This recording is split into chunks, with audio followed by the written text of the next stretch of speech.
here. Councilmember Torres. Here. Mayor Cobus-Cawthorn. And I am here. Mr. City Attorney, can you please read the statement of oral communications? Yes, thank you very much, Madam Mayor, members of the City Council. Tonight's public comments would relate only to the one item that's on the agenda, which is the item number 2 of regular business. We do have a number of speaker cards to address that item, and we will address those then after at the time of the regular business is heard. Okay. At this time, we will break for closed session. Thank you. Yes, we do have one item to discuss. Conference of Legal Counsel, anticipated litigation is listed on the agenda. And to clarify that there are no written comments or speakers for the private session? No one has indicated closed session request. That is correct. Okay. Mr. City Attorney, I'm kind of confused here. Public comments on agenda items comes before a closed session in the agenda. Are we changing the order? Nobody's indicated closed session. My card indicated it's closed session. So let me address the question from the council member. It is listed on the agenda in that location. The item can be heard at any point in time throughout the course of the evening, as long as it's heard prior to any council action. There's really nothing that's on the agenda tonight for action. However, the speaker cards are addressing item number 2. And it's the council's prerogative as to when you want to have public comment, but normally you have the public comment at the time the item is heard. So, My speaker card does indicate item number 1. Is he the speaker card? He's in the speaker card. there is a speaker card, yes.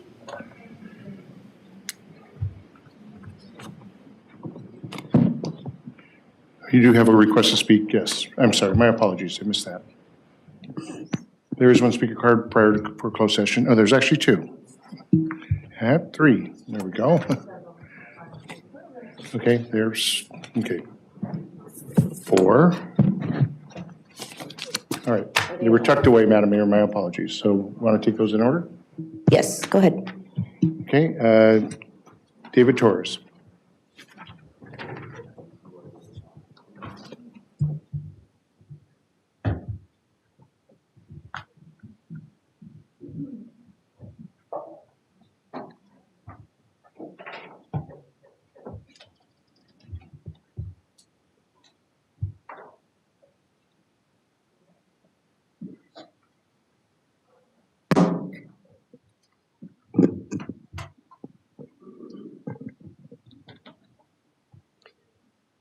Mayor and City Council, with the public presentation scheduled of the not yet received report detailing an investigation into my conduct, Montebello continues to devolve into an unfortunate spectacle and embarrassment for the Southeast Los Angeles region.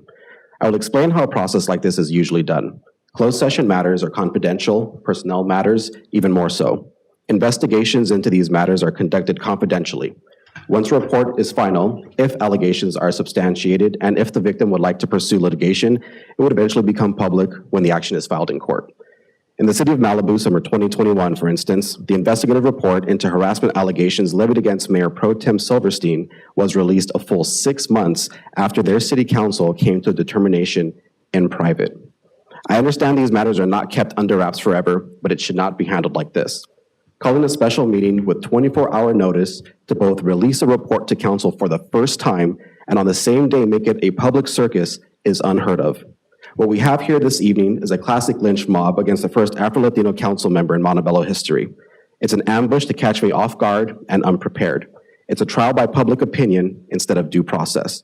The methods we see being utilized here are wholly un-American. I believe this meeting was suddenly called because the mayor's husband made threats toward me at an American Legion fundraiser 9 days ago, and my attempts to file a police report detailing the conversation. I believe it is also retaliatory for submitting a Public Records Act request 4 days ago, a request for documents regarding an $8.3 million contract council approved without seeing the proposal or legally binding agreement. I'm not aware of what the allegations are. Neither I nor the council have seen this report yet, and so this evening I'm not prepared to mount a defense. Furthermore, the council majority of Mayor Kimberly Cobos Cawthorn, Mayor Pro Tem Angie Jimenez, and Councilmember Salvador Melendez denied my request for an attorney to represent me in this investigation, even though it stems from my conduct as a council member and would normally be provided. Since I do not have counsel on this matter, I will be reserving any statement until I can assure I'm well represented and do not accidentally give up my rights. Regardless of everything wrong with this meeting, when they go low, we go high. Even though I believe these proceedings to be illegal and potentially opening the city to greater liability, this evening I plan to listen to and seriously consider the report with dignity of office, with respect for the investigators who sought the truth, and with openness to the stories of the alleged victims. Thank you.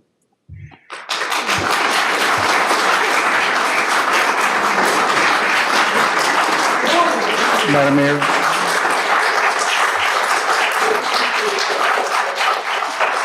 Madam Mayor.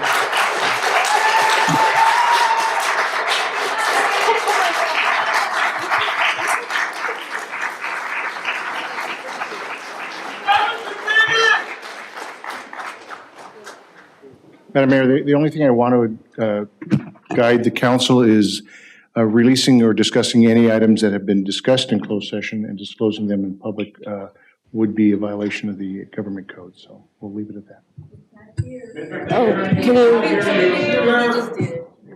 Let me ask the audience, please, that this is a public meeting. I know there's a lot of interested and emotionally charged perspectives tonight. The mayor runs the meeting.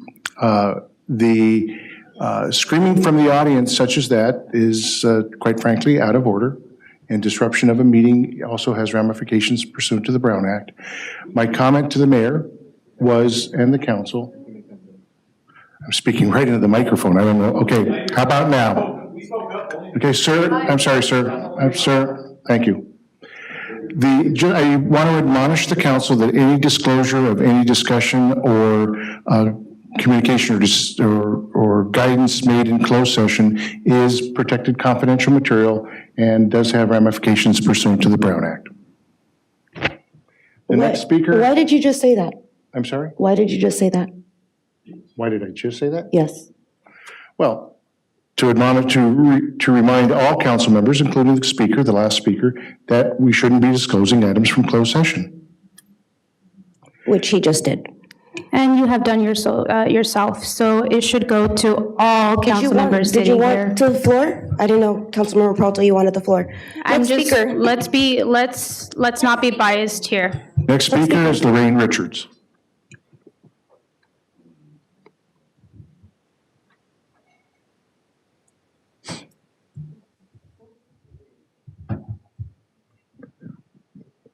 Good evening. My name is Lorraine Richards. I am a longtime resident of Montebello. I was a bit taken back by the notification of this meeting. I attempted to look on the app. I didn't see anything on the app. I attempted to go onto the webpage. I didn't see anything on the webpage. If you go onto the webpage, the button in the upper left corner is statement about for agenda, and when you press that button, there's nothing listed there. But when you press the button for the live meeting, that's when you would see about the special meeting. And apparently there was one yesterday too, and that's when I found out about yesterday's also. I would also like to mention that I do get the emails from Nexel about the DUI on Friday, checkpoint.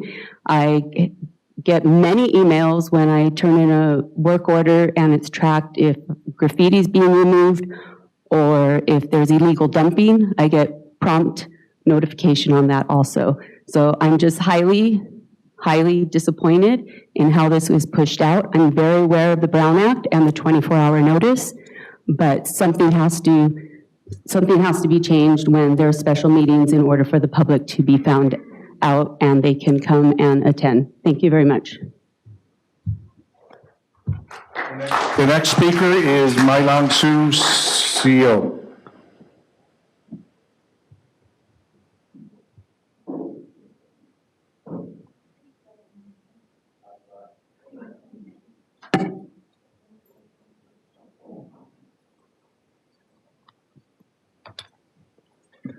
Hi, good evening, Mayor and council members. Let me just introduce myself. My name is Myung-Soo Seok. I am here representing the Painters and Allied Trades Union District Council 36. We're a union that represents well-trained, proud industrial and commercial painters and whatnot. And as part of the construction industry, we've had a lot of interaction with Councilmember Torres and many of you that's sitting in the diocese now. And I'm utterly surprised by some of the allegation that's coming out and sort of how this meeting was rolled out. Now, first of all, just my personal interaction and our organization's interaction and relationship with Councilmember Torres has been one of us observing his passion, his high level of integrity, and his absolute love and care for the citizens and the city of Montebello. Now, we talk about a lot of different things, and the professionalism and sort of the integrity level is something that has always struck me. And that's the reason I'm here tonight, representing the Painters Union. Just wanted to sort of give that input into the process that you'll be going through. Although I must say, in almost 30 years of me representing various unions and union members and dealing with labor management issues, I have never really seen an occasion where a allegation of misconduct, whether it's by the city council member or a general manager, gets discussed in this public forum such as this. And if what Councilmember Torres outlined as was the process that led to today, it seems to me that all this is doing is not only putting City of Montebello in a wrong track, but also the city in its liability. It doesn't seem as if it's a proper way to handle these type of labor management relations. Just my observation. I'm not here to preach or anything, but I did want to share that observation and again, reaffirm our support for Councilmember Torres in this particular situation. Thank you very much. The next speaker is Margot Iser.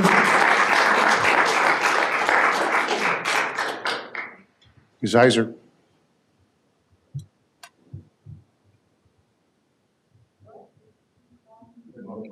Ms. Iser, your time to speak.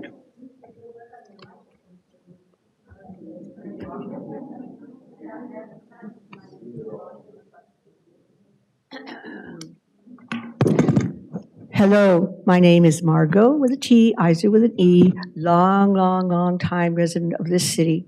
And I'm here tonight because I was one of the people who voted for Mr. David Torres to be my representative, and he was attempting to do a good job of that. And I was very surprised to find out that there were some problems, that in a closed session with no information provided to us public, he was going to be indicted for problems. Now, I need to know, because I did pay, which I object to, I did pay to get the notice, and I got it just barely, it was a little before the 24-hour deadline, so I did get it. And I thought it was from the same meeting as yesterday, but I almost deleted it, and I finally got it. I let other people know. Now, the question is many things about what is going on here. First of all, the one that was noted was 10/14/2021, and this has to be about decisions of why wasn't the public involved in determining the best way to, in terms of the contract, using our money, the taxpayers' money. We should have been involved in all those things. There shouldn't be private decisions when it's our taxpayer money. It's not your individual, it shouldn't be your individual money. It shouldn't be profiting some individual person on the city, on the staff or anything. Secondly, the public should have been directly involved with determining the amount that public input at meetings. We have to determine how much we want to participate in and what we consider the rules, because you are supposedly working for us. If you don't want to hear what we have to say, then you should be thrown out, because we need to let you know what our concerns are, and we need to know what you are dealing to do for us. So that's why public input in all forums should be really readily welcomed and available. Town hall meetings in other states have everything going on and people discuss everything. So I'd like to see more of that. And then number 10, 14, 20, 20, I get the dates mixed up, but we need to know all about the details of the financial situation of the city. It's been having trouble before, and we, the people, need to know where our money is going, what is being done with it. What can we do to help make sure that our budget become balanced and our expenses are used for things that we really need, instead of arbitrary things picked on by people. I mean, this is one of the things that bugs me. People who don't live in the city, like who are on the commissions, determine things that probably aren't necessary. I keep using my famous example of go down Via Valverde south from Beverly Boulevard, and you will find a bumpy road with rocks. But then even down on Concourse going to Whittier, but yet you find that North Concourse, which had no need for it, was paved at a great expense. So this is the kind of arbitrary, weird stuff that we need to be able to determine by getting involved in every aspect of the financial expenditures and everything. And that's why I want to say this. We need to have all the information provided at all times so we can be a part of the process. Thank you. Thank you. This time, Madam Mayor, it's appropriate to go into closed session for the one item that's listed. Okay, we'll return at 6:51. Thank you.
Okay, we're back from closed session. Mr. City Attorney, can you please report out?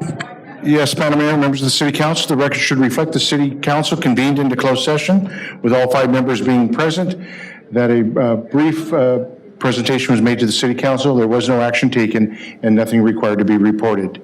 That concludes my report from closed session. Mr. City Manager, any corrections to the agenda? We have no corrections, Mayor. Any changes? No changes. Okay, Mr. City Attorney, can you please read item 1?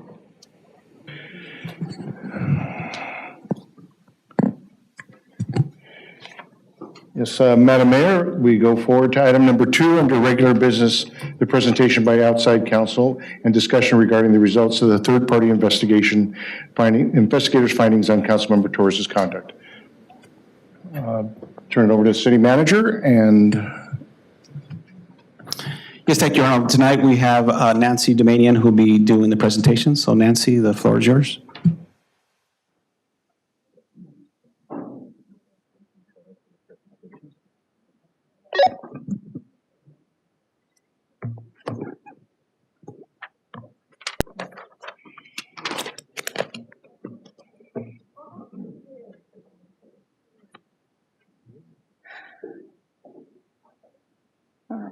Good evening. Good evening, Honorable Mayor, members of the City Council, Mr. Alvarez-Glassman, Mr. Bobadilla, and thank you very much for your time.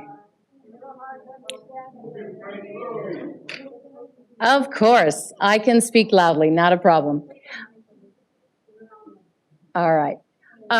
First, I appreciate your time. I'm here to share with you the report of findings of an administrative investigation conducted regarding Councilmember David Torres.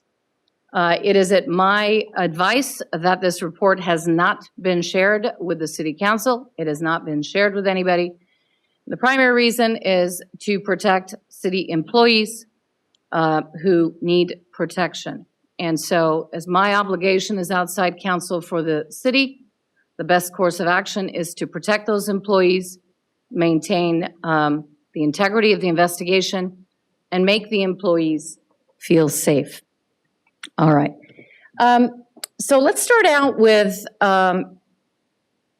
City Council and what the role of City Council is. And, you know, there's a lot of helpful information on the city's website, and it helps the public understand what the role of the City Council member is. And of course, it's doing things in furthering the business of the city, interacting with the community that the city is made up of. And what is also important is that the City Council and City Council members are representatives of the employees that are the heart of the city. So let's talk about expectations of City Council members. City Council members, we know, are elected officials. We elect them. We want them to do the right thing. We want them to represent us, and we also want them to behave appropriately, professionally, with civility and respect at City Hall. That is the workplace. City Council is the legislative body. They are responsible for overall policies and direction of the city, and they are the representatives in local government for the people that make up the Montebello community. And because of their position and their very important role that they play, they are held to a higher standard than an unelected official, than a city employee, than a city staff member. They have the highest duty of loyalty to the community, to the city, and to the employees that are the heart of the city. So this is not a case about a council member's behavior in the community, support in different community groups, things that he or she may do outside of City Hall. This is about a council member's behavior at City Hall, and behavior that has created a very toxic work environment for the workers, the labor of City Hall. Let's go to the next slide, please, Ms. Davis. We hear a lot about the Me Too work environment and how the Me Too movement has changed, not just how we deal with each other outside of work, not how we deal with each other in our friendships, but how we deal with one another in the workplace and how we behave in work, what we say at work, what we do at work. The work is an extension of the home for many, many of us. And what that movement and the law that supports that movement says is that repeated conduct and commentary that is harassing, that is hostile and retaliatory is a serious problem. And it becomes an even more serious problem when that behavior is now shared with the city council. You're on notice that there's a problem at City Hall. And the law also says, it supports this Me Too movement, is it doesn't have to be physical. You don't have to have an assault and battery. You don't have to have a sexual assault. It's conduct and commentary in the workplace. What you say, what you do, and how you behave yourself in the workplace, especially as a city council member. Because you're not just an elected official under the law, you're actually a supervisory employee. You're a management level employee. And the law then requires that you behave yourself in a certain way, that you conduct yourself in a certain way with the labor force, the workers of City Hall. If an employee engages, and continue on, if an employee engages in behavior that is hostile, offensive, repeated, pervasive, and that's confirmed by witness after witness after witness, and the law requires you take action with one witness. The law doesn't require 5 people have to come forward about fear and retaliation and harassment. 7 people, 8 people. 1 person is enough. Here we had 16 different people who came forward reluctantly and fearfully and shared their experiences as a result of a very hostile, harassing work environment created at City Hall by Mr. Torres. And if this were an employee who was at a private company, at a small mom and pop business, they would be fired immediately because the law does not accept such behavior as being acceptable in any circumstance. So let's look at, what is the etiquette in the workplace today? The etiquette that council members also have to follow. You're not off the hook because you're elected officials. You're actually held to a higher standard of care of how you behave with the workforce at City Hall, with the labor at City Hall. A respectful, safe, and comfortable workplace is non-negotiable. A workplace that is about civility and professionalism is non-negotiable. A workplace that is free from harassment, retaliation, and discrimination is non-negotiable. A workplace where employees, your labor, your workforce, feel free and safe to come forward if they are harassed, attacked, or abused on the job is non-negotiable. This is what life at City Hall should be, non-negotiable. Now, we've read a lot. Point of order, and I apologize to the speaker. Point of order, there are several personal electronic devices on the dais. I believe that there's an ordinance prohibiting the use of personal devices. Okay.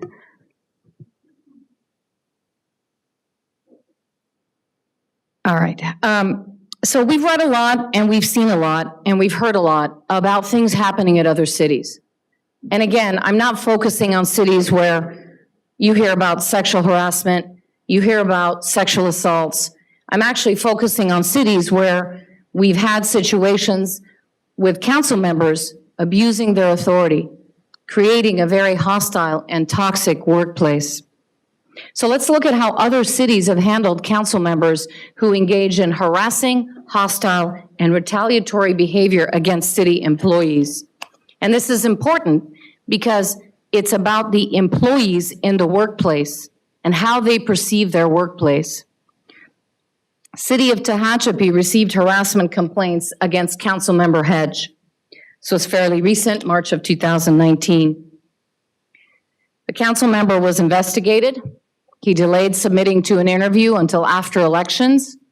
Initially, there were 15 witnesses who came forward, most of whom were afraid of retaliation, and some of whom did not want to participate for fear of being fired and losing their jobs. 7 complaints of mistreatment by city employees. 4 complaints were sustained, only 4. The employees reported undermining of chain of command, directing city employees to perform work tasks, harassing city managers, meeting with the police chief outside of protocols. And the council member here, Mr. Hedge, felt he had the right to make inquiries with city staff because he was a council member. He also gathered supporters who called the investigation of the workforce of the people at City Hall a witch hunt. The airport manager at that city came forward and said, "It takes courage to call out a bully," and that's what I did. And at the risk of losing his job, the airport manager came forward. This case also involved complaints about intimidation, unprofessionalism, interference, and undermining of the police chief, all of which was sustained. Eventually, Councilmember Hedge resigned in January 2020 while the City Council was considering censure or other appropriate action. Let's take a look at City of Lemon Grove, San Diego. Councilmember LeBaron, City of Lemon Grove, was also investigated and accused of bullying and staff and using racial slurs. The City Council suggested a resolution for this council member to stop her obstructive, bizarre, and inappropriate behavior and explored censure options to stop him or her. While the council member admitted to using profanity and name-calling, she denied making any racist comments, and tension was building for months. The council member had a lot of blasts on her social media, posted requests for support on her Facebook page, and ultimately decided that she needed to apologize and said that if anybody's misinterpreted my passion for personal animosity, I'm deeply sorry for that. The City Council held back on a rebuke, and while considering what to do, this council member was arrested on suspicion of domestic battery, and this creates even greater liability for that city. Let's take a look at San Clemente, Councilman Laura Ferguson, November 2020. Her behavior included refusing to follow the chain of command, public arguments about what city records were public and what weren't. She was accused of harassing multiple employees of the city and staff. Over a 2-year period, this council member criticized staff, received grievances ranging from harassment and retaliation against the city manager, interfered with city employees, disrespected, engaged in public criticism of the city manager, and Brown Act violations regarding repeated disclosure of confidential information from closed session, and clashed with her fellow council members. After a 2-year conflict, in November 2020, the City Council voted to censure Ms. Ferguson for disrupting city process, disparaging city employees, violating the Brown Act, leaking confidential city business to the public via her social media platforms. The other City Council members took the brave step and concluded, we have to do this so there is no hostile work environment.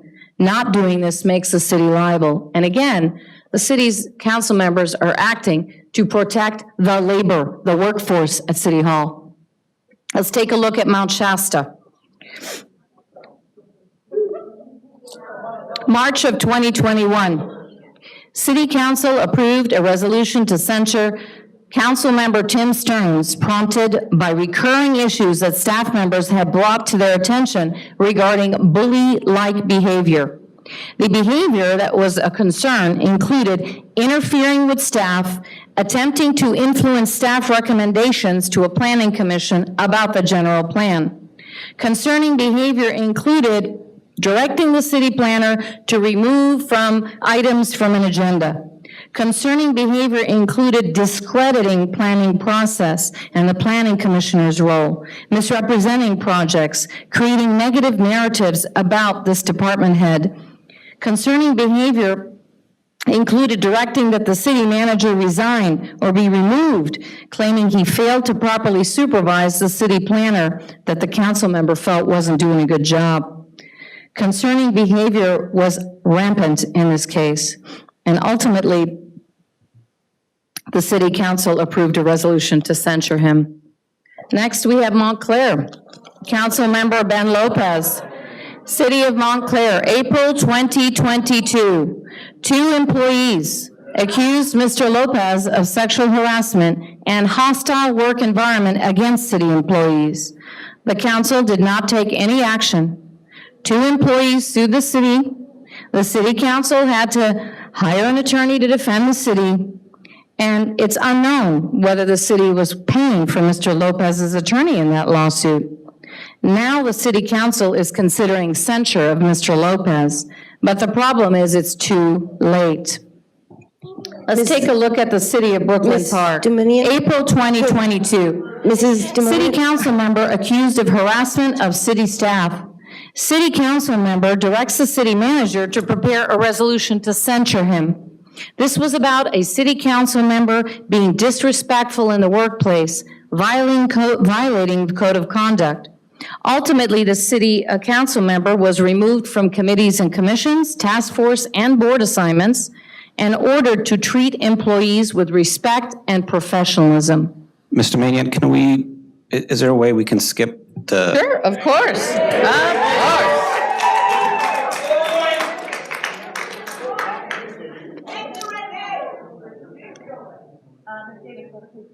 Thank you.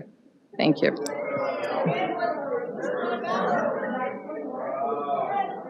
All right, stay right there. All right.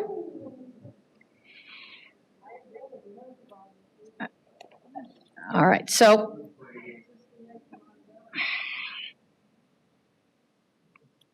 based on the information that's been obtained through this investigation, there are serious concerns about potential liability of the city as a result of Mr. Torres's conduct. Conduct that can best be described as harassing and hostile and very bad behavior in the workplace.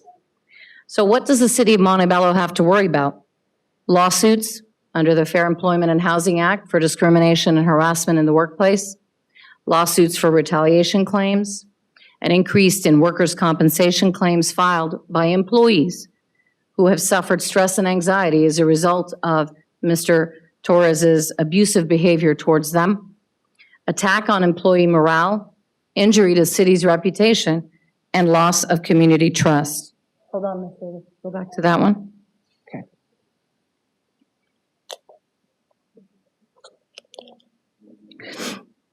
So let's go to page 37, Ms. Davis. Thank you.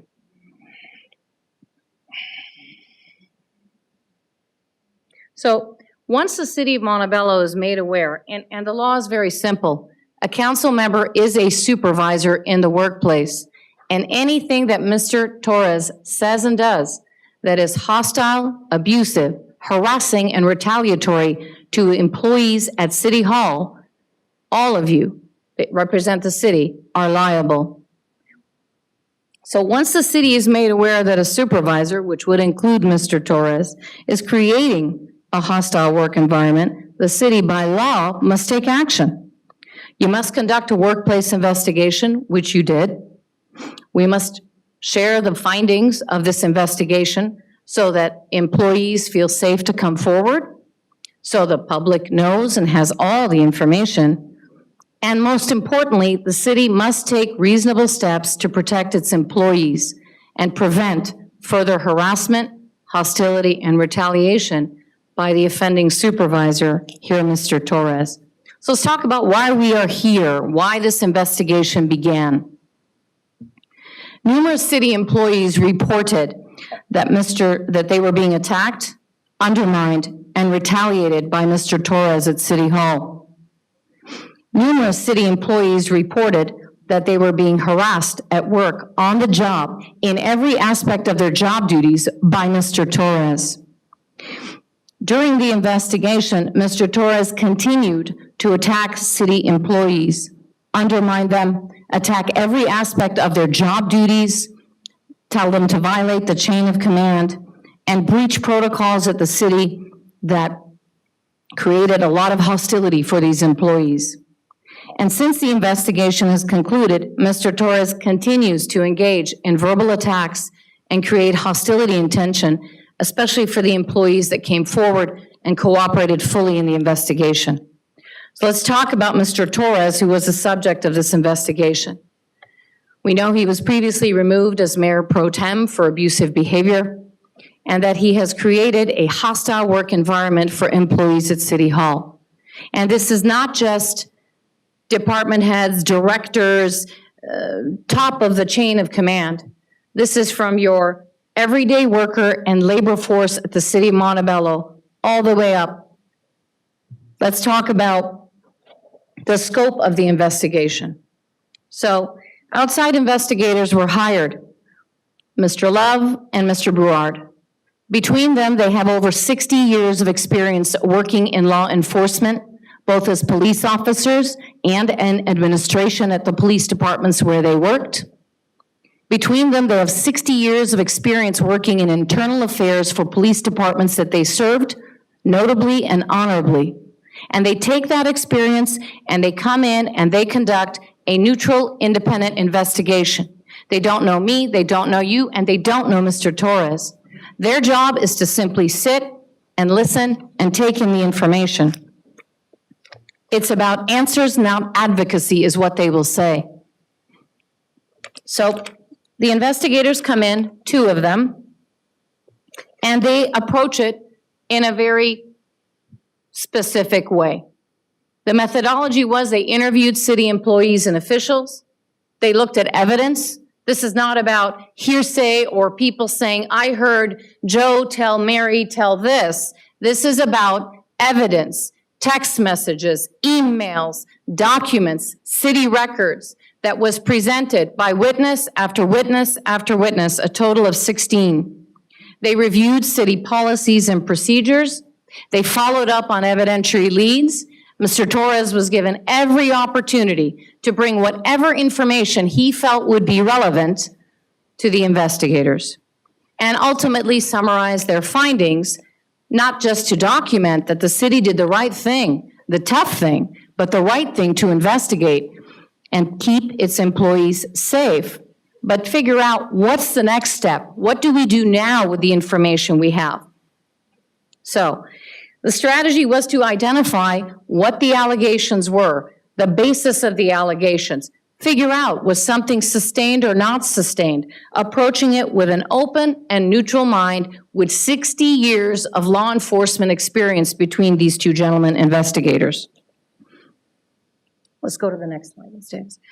And ultimately, they had one question to answer. Has Council Member David Torres engaged in misconduct, creating a hostile and abusive work environment concerning his interactions and or communications with City of Montebello employees at City Hall? This is about the labor and the workforce at City Hall. This is not about political aspirations. This is not about who did or didn't vote for Mr. Torres. This is about his behavior at City Hall. And Mr. Torres was given every opportunity to identify employees that would challenge what these employees who were afraid of him, who'd been harassed by him, were saying. And no such witness came forward. Let's go to the next slide, by the numbers. Now, what we did is I went together to try to figure out, is it a unique experience that these witnesses were having and these victims were having with Mr. Torres? And it wasn't. You had the same experience in different levels of staff, elected officials, senior level staff, mid-level staff, executive staff, different people, different positions, same problem, same hostility, Mr. Torres. We had over some employees with 20 years of experience working for city government in different departments of city government, both at this city and other cities where they had previously worked. And their experiences with Mr. Torres were all the same. Now, let's go to the next slide. In order to protect witnesses, I have redacted their information, and because of ongoing harassment against them, they feel threatened, they don't feel safe. I have an obligation on behalf of the city not to disclose who they are, but rest assured that all 17 witnesses were interviewed. And some of these were witnesses that other witnesses told the investigators about. They weren't interviewed by me. They weren't interviewed by Mr. Torres. They were interviewed by 2 outside investigators with 60 years of experience interviewing witnesses. And what these investigators found was that every one of these 17 witnesses was a credible witness. That's really important because they are the ones who are trying to figure out what happened here. And let's go to let me give you some highlights of what some of these witnesses shared about their experiences with Mr. Torres. And again, these are the words of the witnesses. This is not hearsay. This is not changing the wording. This is what the labor force, the workers of City Hall, the heart of City Hall had to say about the toxic and harassing work environment that Mr. Torres has created for them. Witness number 1, identity is redacted for witness protection. Cooperative, compliant, didn't need an attorney, didn't ask for an attorney. Understands the chain of command and reporting structure at the city. Talked about how city council members do not overstep. Has prior experience working at other cities. And yet kept getting direct messages from Mr. Torres about his or her work, how to do the work, when to do the work. You have to be on your toes. His demands are intimidating, unprofessional, and kind of sneaky. He's very critical of the witnesses team, intentionally trying to attack the witness, telling blatant lies about the witness, trying to take credit for the witness's work, and publicly attacking the employee in their job performance. Let's talk about witness number 2. Again, information redacted for witness protection. Sat in for an interview, did not ask for an attorney, answered every question that was asked of them. Mr. Torres is constantly violating chain of command. And that's a problem because when you are forcing an employee to break the chain of command, you are forcing them to break workplace policy. You're forcing them to not do their job. You undermine them, you undermine their team, and you undermine their supervisors. Sometimes there were strange requests, according to this witness. The witness felt forced to break the chain of command and do what Mr. Torres was asking her to do, or him. And Mr. Torres was always trying to improperly influence the decision-making process. Mr. Torres made negative comments about the witness's job performance. Very abrasive, very condescending, just flat out disrespectful, putting the witness in very difficult situations. Let's look at the next witness. Attacking city employees, causing witness stress and anxiety, attacking witnesses' job performance, blasting staff. Again, the employee came forward, answered all questions without an attorney present, but they are in fear, and so their information has been redacted. Let's take a look at witness 4. Same experience. This is the labor force, the workers at City Hall. Seems to question stuff for the sake of questioning. Ask questions to bring doubt. Probably one of the worst I've ever seen in describing Mr. Torres as an elected official, but more importantly, as a supervisor at City Hall. Let's talk about witness number 5. Again, information redacted to protect the witness. The witness was cooperative, showed up, did not request an attorney. Mr. Torres does not respect the chain of command. Mr. Torres encourages insubordination, and that's a problem because you're forcing the employee to do things that are not right, that violate city policy, and that risk their jobs. Not right. Difficult to do the job when the witness is being undermined, feels undermined and threatened. Let's talk about witness number 6. Again, information redacted to protect their privacy. They were cooperative, they answered all questions without an attorney present. They understand the chain of command. They understand the rules of the workplace. But Mr. Torres always made this witness feel they weren't doing a good job, always being asked for work tasks, and Mr. Torres supervising her day-to-day or his day-to-day dealings. Aggressive and hostile towards city employees. In the witness's own words, it would help Mr. Torres if Mr. Torres had a better approach. There's a lot of pettiness on his behalf, as well as a lack of professionalism. The law requires that if it's repeated, pervasive harassment, it is a hostile work environment. Let's look at number 7. Mr. Torres ignores the chain of command. The witness is really concerned about the health and safety of city employees. Again, the witness met without an attorney present, but to protect the witness, information has been redacted. And most importantly, the witness, again, these are people who worked at different positions in the city. Their experience has been the same. Mr. Torres is undermining management's ability to lead the city and the employees' ability to serve the community. Let's take a look at witness number 8. Again,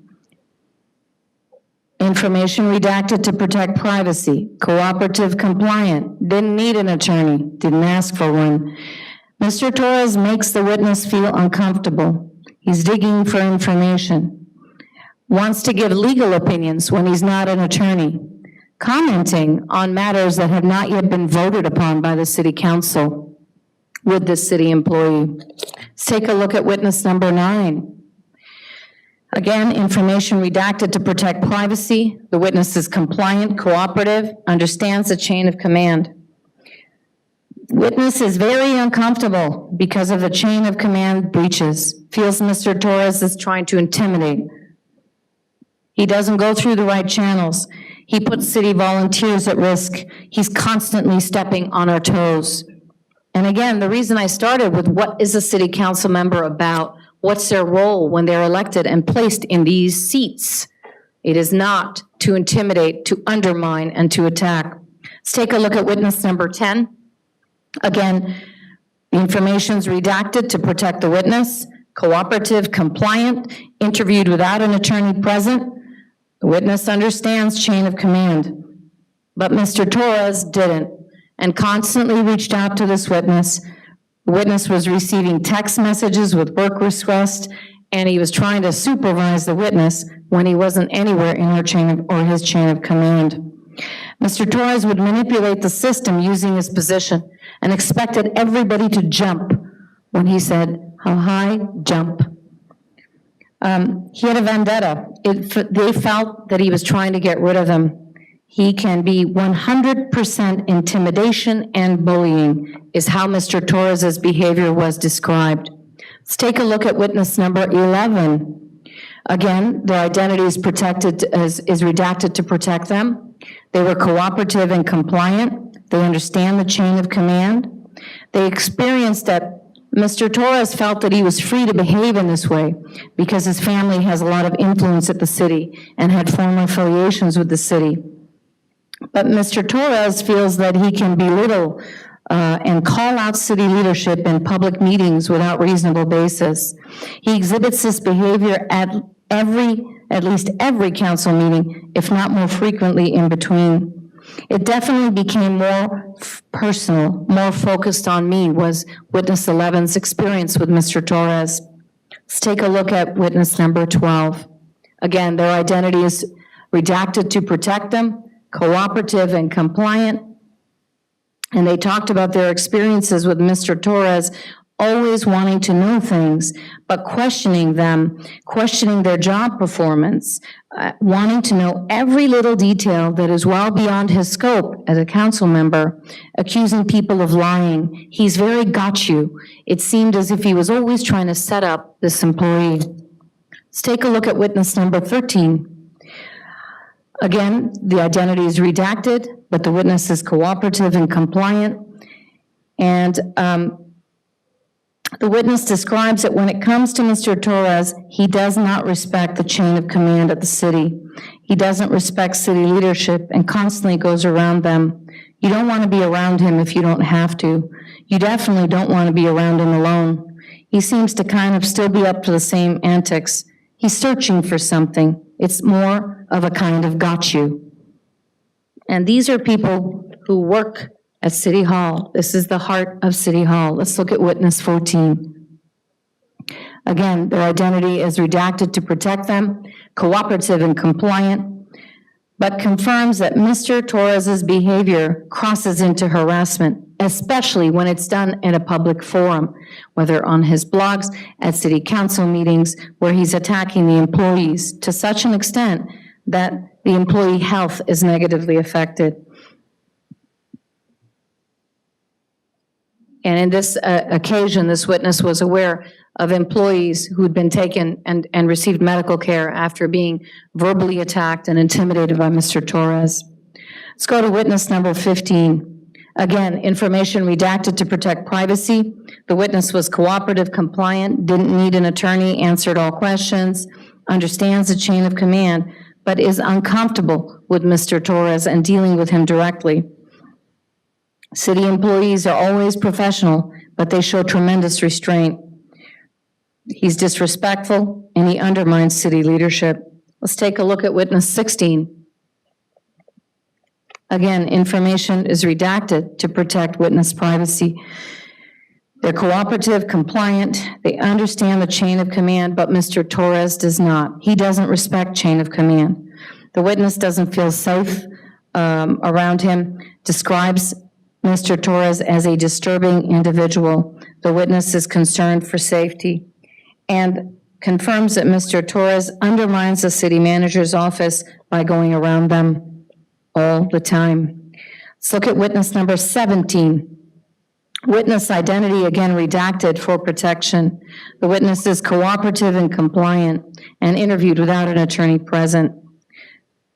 The witness confirms that Mr. Torres always questioned the witness's job duties, nitpicking every single thing, including ability to perform work tasks, work schedule, needed to be at his beck and call. And no employee at the city, regardless of their position as title, is at the beck and call of any council member. All right, so let's take a look then at assessing witness credibility, and this is what the two investigators, again, 60 years of law enforcement experience, let's go to the next slide, Ms. Davis, looked at, and things they considered in speaking with Mr. Torres, how he answered questions, and what information he shared with them, and he had the ability to give them any leads, any witnesses that would say that all these 17 people, what they're saying is untrue, or at least give a different version of events, a different side of the story. And that never happened. That was never forthcoming. So let's take a look at Mr. Torres. We know he was elected to city council in March of 2019. He was interviewed, and it was approximately a 3-hour interview. And he is described by the investigators as extremely evasive. He admitted to bypassing and circumventing the chain of command. And the investigators concluded that Mr. Torres's behavior, at least in the questions that he did answer, undermined city leadership and create a very hostile and harassing work environment for the workers at City Hall, the labor of City Hall. All right, let's take a look at Mr. Torres's responses to specific accusations. And that's important because the investigators wanted to give him all the information so that he could answer everything and tell them everything. And I'm not going to comment on legal opinions of whether someone's entitled to an attorney during an internal investigation, because I'm not aware of any law that says there is. But Mr. Torres was given a chance, and he had a lawyer present with him, and he was interviewed for approximately 3 hours. Now, there were lots of specific details that Mr. Torres was asked, and I can start with them, and you can see them on the screens in front of you. But he was asked about making specific staff requests directly to staff and not going through their supervisors and following the chain of command, as his fellow council members and the Honorable Mayor will always do. And his answer was, well, it's more efficient. It costs taxpayers money to follow chain of command. And he demanded that the city initially, Mr. Torres didn't deny making work requests of city employees and felt that it was just a way to save taxpayers money and that it was okay to violate the chain of command protocols that had been in place in the city for a very, very long time. Let's look at the next screen, next slide, Ms. Davis. Mr. Torres was asked specific details, so he understood the exact nature of the accusations against him. So he had all the information and could give these two investigators, 60 years of law enforcement experience, enough information and all the information. He was asked about sending emails to city employees asking about their work schedule. He acknowledged doing it, but he did not recall responding that the emails were becoming harassing. He didn't recall the employee informing him that it was harassing to be receiving such inquiries from a city council member. He was asked about comments on employee salaries or wages at City Hall. And he confirmed that he made those comments, but he felt that employees should be at his beck and call, and employees should be available 24/7 when that's not the requirement and that's not the law. Mr. Torres admitted to a lot of the behavior he was accused of. He was not apologetic about any of the behavior. He simply had explanations for what he could recall, and what he couldn't recall, it was, I don't recall. Let's take a look at the next slide, Ms. Davis. He was asked specifically about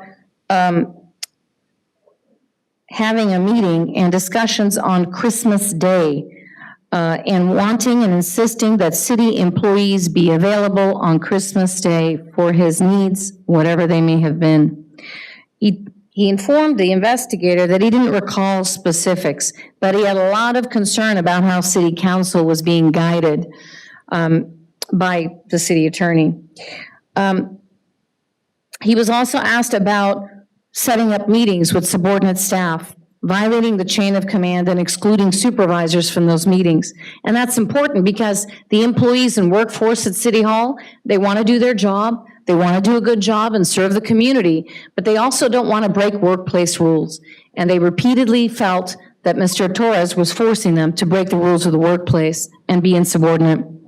Mr. Torres was asked about undermining employees, undermining the chain of command, and undermining supervisors. And what he shared was that he understood that government and city council is responsible for policy and the various duties of different offices, but he still felt that he didn't always have to follow that chain of command. And there's lots more examples in terms of directing staff to perform work tasks and to the exclusion of the supervisors. And what he explained is, well, that's in the municipal code, but he denied that it was anything wrong. He was not apologetic and had an explanation for what he did recall. Let's take a look at the next slide, Ms. Davis, please. Mr. Torres was causing staff, or is causing staff, tremendous anxiety. They don't know what to do. When a councilman is berating them, demanding that they perform whatever tasks he wants them to perform, they're in fear of him, so it's difficult to say no. And what he responded was, well, it's in the municipal code, and I'm not aware of anything in the municipal code that allows a supervisor to create hostility and anxiety and stress and harassment in the workplace. Mr. Torres was asked about his social media platforms and his either violation of the Brown Act or posting his prospective vote on matters. And what he stated was that he rarely did that, but when he was shown various blogs that proved contrary, he didn't have an explanation for that. He was asked about various information and statements he made about employees at City Hall. And his response was that it was a very clear First Amendment violation, that he has the right to disparage, to undermine, and attack city employees, that that's his First Amendment right. And that's not the state of the law. And that's not your obligation as employers, employer representatives for the city. Let's go to the next slide. He was asked about being judgmental toward employees, trying to set up employees, being very gotcha with employees, socializing with various union leadership in a way intended to undermine management. And Mr. Torres did admit to a lot of that. Otherwise, he had no explanation for things he did not admit to. Mr. Torres did not express an apology. He did not express remorse. He did not offer that he might have been misunderstood. And we saw some examples at other cities where the council member at issue being investigated felt they might have been misunderstood, but that never came forward from Mr. Torres. Mr. Torres was also asked about inappropriate inquiries about personnel matters from various departments of the city. And he defended that by saying that he didn't recall it specifically, and he didn't refute the statements by the witnesses that he had asked inappropriate inquiries on personnel matters that violated employee privacy rights.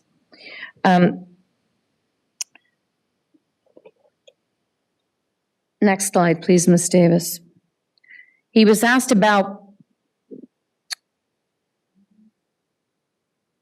attacks at public meetings, attacks on the city management team. And what he admitted was to making comments, but he felt that to insult the oversight and policy-making role of the city council, he wouldn't stand for that, but that wasn't the issue being discussed. When he was asked about emphasizing the importance of respecting a city manager form of government, he said that it sounded familiar, but he'd be guessing if he tried to answer those questions. And understand, the interview, you're not in police custody. You're not forced to even show up for the interview. It's all voluntary participation. And when Mr. Torres showed up with his attorney, he was voluntarily participating in that investigation. He had every right not to do so, but chose to do so and didn't provide all the information that the investigators were looking for to give him the benefit of the doubt. And Mr. Torres was given the opportunity to say, well, there's a reason why 17 workers, the labor force at City Hall, misunderstands me, misconstrues me, or they've got vendettas against me, but there was no such evidence presented to the investigators. Now, and in the end, let's go to slide 75, the outside investigators, not any city council member, not any city employee, not me, the outside investigators concluded as follows about Mr. Torres's credibility as a result of the 3-hour interview with his lawyer and speaking to him and asking him for every witness and every piece of paper, text, email, or evidence that would show that 17 employees were wrong or they just got it wrong. And this is what the investigators concluded. David Torres appeared to be sincere during his interview, but his credibility was poor at times. Many of Mr. Torres' statements were refuted by other witness statements during this investigation. There were other statements made by Mr. Torres that were refuted by email evidence obtained during this investigation. Mr. Torres appeared to be evasive at times and would answer certain questions in vague generalities. Mr. Torres' recollection of events appeared to be evasive at times, being contrary to the credible evidence. So in the end, next slide, Ms. Davis, the question was, has City Council member David Torres engaged in misconduct, creating an abusive and hostile work environment concerning his interactions and communications with city officials, city leadership, city directors, and city employees? The outside investigators concluded yes and sustained that accusation, that the greater weight of the credible evidence establishes that Council member David Torres has engaged in misconduct, creating a hostile and abusive work environment through his interactions and communications with city leadership, city directors, and city employees. Of equal concern is that while the investigation has been ongoing, Mr. Torres continued in his harassment and retaliation of city employees, whether it's attacking them in their job duties, attacking them on social media, disparaging them, disparaging their abilities. And some of these people have a long time experience at the city or at other cities. They know city government and they know how to serve the community. Urgent steps were needed to be taken. And Mr. Torres was instructed to stop such behavior, at least while the investigation was pending, because it was important that those 17 employees, even if it was one, my statement to you would be no different, those 17 workers needed to feel safe. Let's go to slide 79, Ms. Davis. So examples of ongoing harassment by Mr. Torres, now even with the investigation concluded, is attacks on city employees, and I am protecting their identity to protect them. They're all afraid to lose their jobs, their health and wellness is at stake. He's asking for management contracts, employee contracts on matters voted on and decided long ago. He continues to respect the chain of command and digging for documents to set staff up. He's continuing to exceed his role as a member of the city council and interfering in labor negotiations. He's accusing city employees of breaking the law when he is in the wrong. And he is engaging in Brown Act violations that you'll recall the example of the other city council member, one Brown Act violation, and only that resulted in his censure. Let's take a look at today's social media blast of this morning, where Mr. Torres put out some statements, and while he has every right to express himself and every right to tell the Montebello community how he feels and what he feels about, he doesn't have the right to violate the Brown Act. He doesn't have the right to comment upon discussions in closed session. And most importantly, when an investigation has happened, concluded, he does not have the right to threaten employees. And that's what this email reads like. It's an indirect threat to those 17 workers that came forward bravely and honestly and told their stories. And this was clearly intended as a message to those employees. All the more reason I'm not sharing this report and I'm not identifying who those employees and representatives are. So now that we have all this information, what does the city council and our honorable mayor, what do you do? Well, the law requires that you take action. The law required the first steps of the process. The law requires that you make the employees feel safe. And we know that the initial requests to stop were ignored by Mr. Torres. He continued with his undermining and attacking on staff. So now the city council and our honorable mayor has to consider what is the potential disciplinary or remedial measures that have to be initiated against Mr. Torres to make employees feel safe, to fix and to end this hostility, this undermining, this attacking, and this harassment that's taking place at City Hall by Mr. Torres. So some examples are a public censure, anti-bullying and sensitivity training. That was what some other cities did. They thought it was important. A reminder and a directive that the chain of command be followed. Removal from committees or commissions so that employees who've come forward feel safe and they do not need to interact with him. Or other appropriate responses, including implementing a city council handbook that includes a code of conduct, a civility policy, and updated harassment policy. So there's no question in Mr. Torres's mind, and so there's no question in any of your minds what is or is not right for a city councilman to do in the workplace at City Hall. So the one thing that I did hear, which I will agree, it is un-American not to respond. It is un-American not to protect those workers. It is un-American not to protect the workers of City Hall. So, and retain not just the dignity of the city, of the office, but the city itself and the workers that are the heart of the city. Thank you very much for your attention. Thank you, Honorable Mayor and members of the City Council. Mr. Arnold Glassman and Mr. Bobadilla, thank you. Madam Mayor, we have several speaker cards, if you wish to address those at this time. Please. At this time, I'll call the speaker cards as presented in order. The first request is from Will Severa. You have 3 minutes, sir. Will Severa, resident of Montebello. Just looking at that's pretty interesting because if anybody's actually witnessed these city council meetings and read the agendas, there's always a lot of things missing.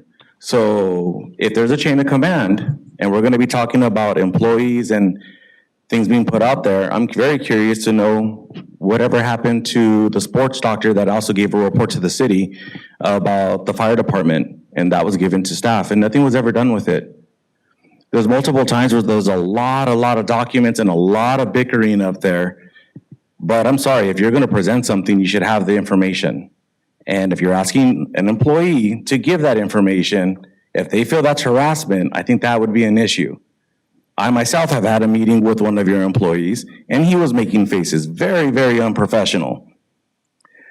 If you look at the photos that were inside of that presentation, they were very persuasive with putting dark clouds over David. And I thought I was having a trial here going on the way she was speaking and attacking everything.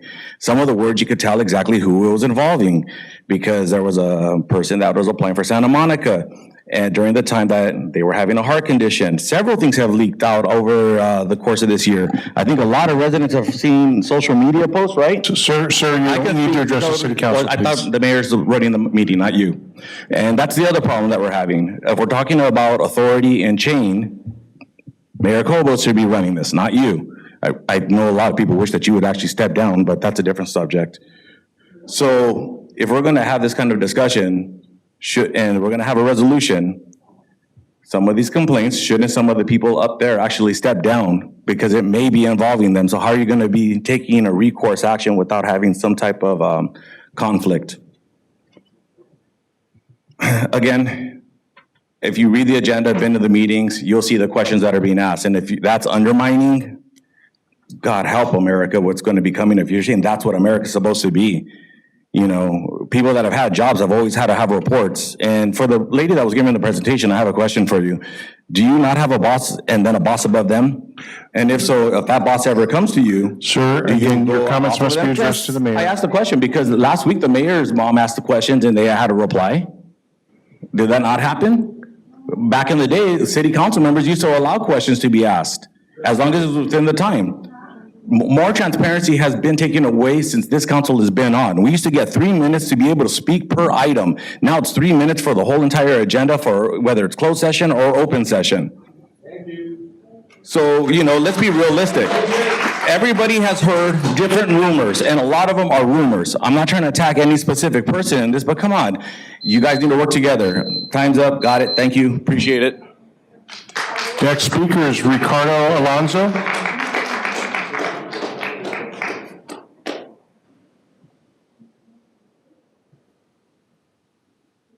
Mr. Alonso? Thank you. Hi, good evening. I am Ricardo Alonso. I am a member, I live in South Montebello, and I voted for Councilmember Torres. And you know what, I appreciate the political theater that was occurring here tonight. I actually had some prepared statements, but I'd rather speak on what I just saw in this presentation by Ms. Dominion. I hope I'm saying that correctly. You keep saying a lot of this chain of command thing, but at the end of the presentation, I saw something very interesting. You spoke about, or rather, it's written about implementing a city council handbook. So what is this chain of command that is supposed to be respected when you don't even have a city handbook, or rather a city employee handbook to be going off? So is it so wrong to be questioning people who are potentially making the wrong decisions? I saw a lot of that in this presentation. I think I appreciate you asking questions. As an engineer asking other engineers, we appreciate when someone questions ourselves because we may not necessarily have the right answer. So, I appreciate you doing what I elected you to do, was ask questions I cannot ask because I'm not here every single day. So thank you for that. Questioning other people's job duties and responsibilities. Again, I don't have a problem with that either. Perhaps, I mean, we don't know the entire situation or story. Perhaps you're questioning somebody that isn't doing what they're supposed to be doing or is doing something improperly. So again, asking questions, what is wrong with asking questions? We elected you to ask questions. Again, we are not here to ask the questions ourselves, so we appreciate you asking those questions for us. The last thing I'll say is, I have the opportunity very soon to represent the country as part of the military. And what is going on here is very shameful. I'm very proud to potentially be part of the Navy, I hope to. And what's going on here, it just feels like political theater that is truly, honestly, just shameful. For something to be happening like this in the city that we live in, every single one of us should look at us with shame. Thank you. The next speaker is Maria Knox. Maria Knox.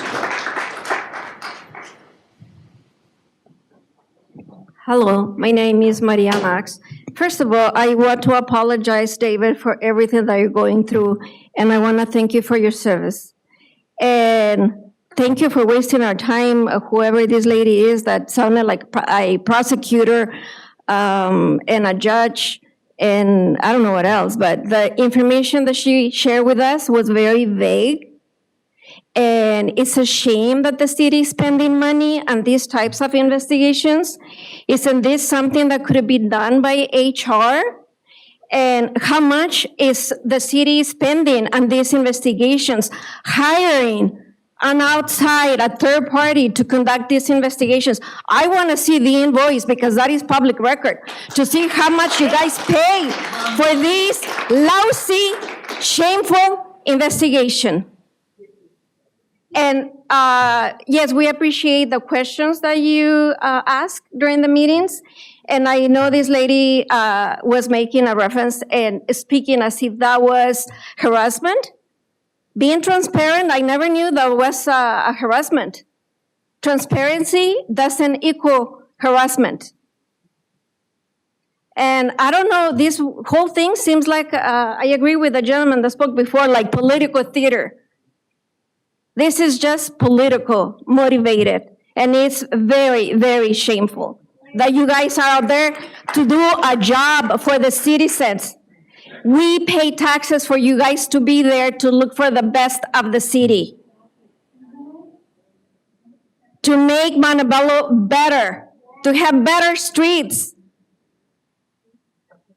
Montebello has the potential of being a good city, better than Monterey Park, better than any other cities. You were selected to do that job. Do it, and do it well. Don't be with these games playing, going after a councilman who's only asking questions on agendas when the proper documentation is not provided. I am sorry that you guys were voted into these positions that you're in. I wish I could say more, but I think I've said enough. It's a waste of time and a waste of our money. Thank you. Next speaker is Dylan Ariola.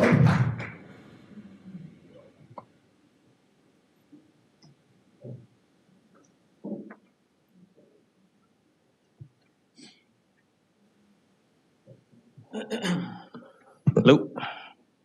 All right.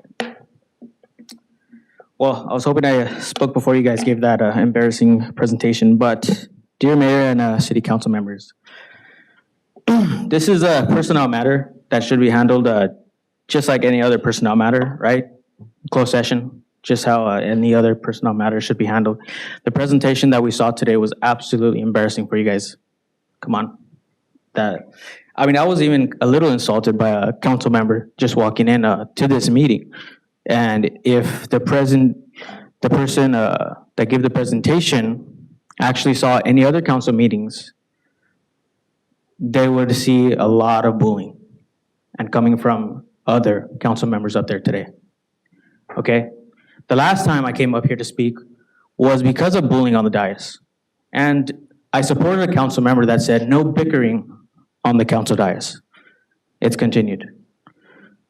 It's pretty sad, but that's just all I have to say for tonight. Thank you guys. And thank you, David Torres, for doing all that you do for the city. Next speaker is Julian Cepeda.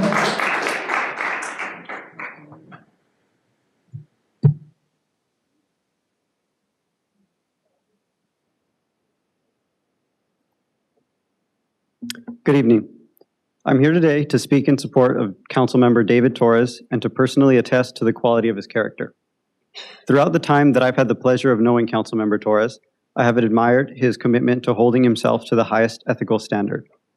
I have seen him in his role as both a representative passionate about serving the residents he represents and as a caring, compassionate, and empathetic friend.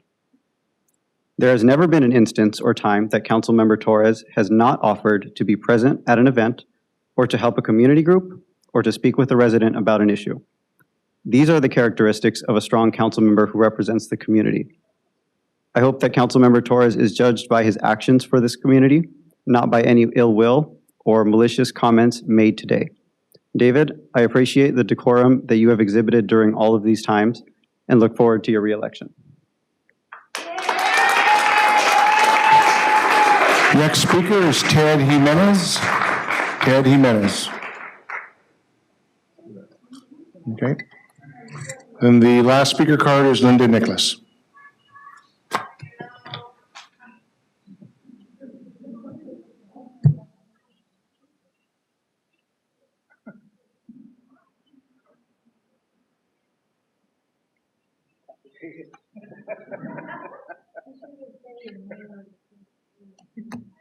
Good evening, council, mayor, staff. Nobody seems to think that these employees have any feelings. If this was your mother, if this was your father, if this was your wife, if this was your girlfriend that was attacked by Mr. Torres, you would think it was okay? Now, you want transparency? Why doesn't somebody ask Mr. Torres why the last 3 meetings, he has not been present? He wasn't here on the 13th of April. He was not here on the 27th of April, yet he didn't come to the city council meeting, but he went to the Sizzler ribbon cutting. He was there for that. But I guess Montebello business wasn't that important. Yesterday's meeting for the district, he's the one that chose that date. I was there at that meeting. That's the date he said worked for him. And he wasn't there, didn't call or anything. The mayor was in Hawaii. She flew the Pacific Ocean to get here on time. Mr. Torres, you were in Indio. A friend of mine saw you. So I guess going to Stagecoach was more important than being city business, but you want to be transparent, right? You know, 3 meetings you missed. Nobody called this meeting all of a sudden. You didn't call that you were missing. You just didn't show up. So what was your responsibility then? Don't take my word for it. Go back and look at the archive. He wasn't here on the 13th. He wasn't here on the 27th. He wasn't here yesterday. And the only reason he's here today is because he wants support. What about the feeling of those employees? You know, this is going to cause lawsuits. I don't know how many employees are on workman's comp, but guess what? Every workman's comp claim is going to end up in a lawsuit. That's going to cost us a lot of money. Why? Now, she couldn't tell you what happened. We don't know. And that's to protect the employees from retribution because you can be very intimidating. As far as coming up, you come into my face, I've asked you to get away from me. I've asked you not to talk to me. And you come right into my face at the chief's dinner. You came up to me, I was standing by myself, always by myself. You bully women when they're by themselves. And you can say what you can laugh, but if I was your mother, if I was your sister, then it would be different. Make it personal.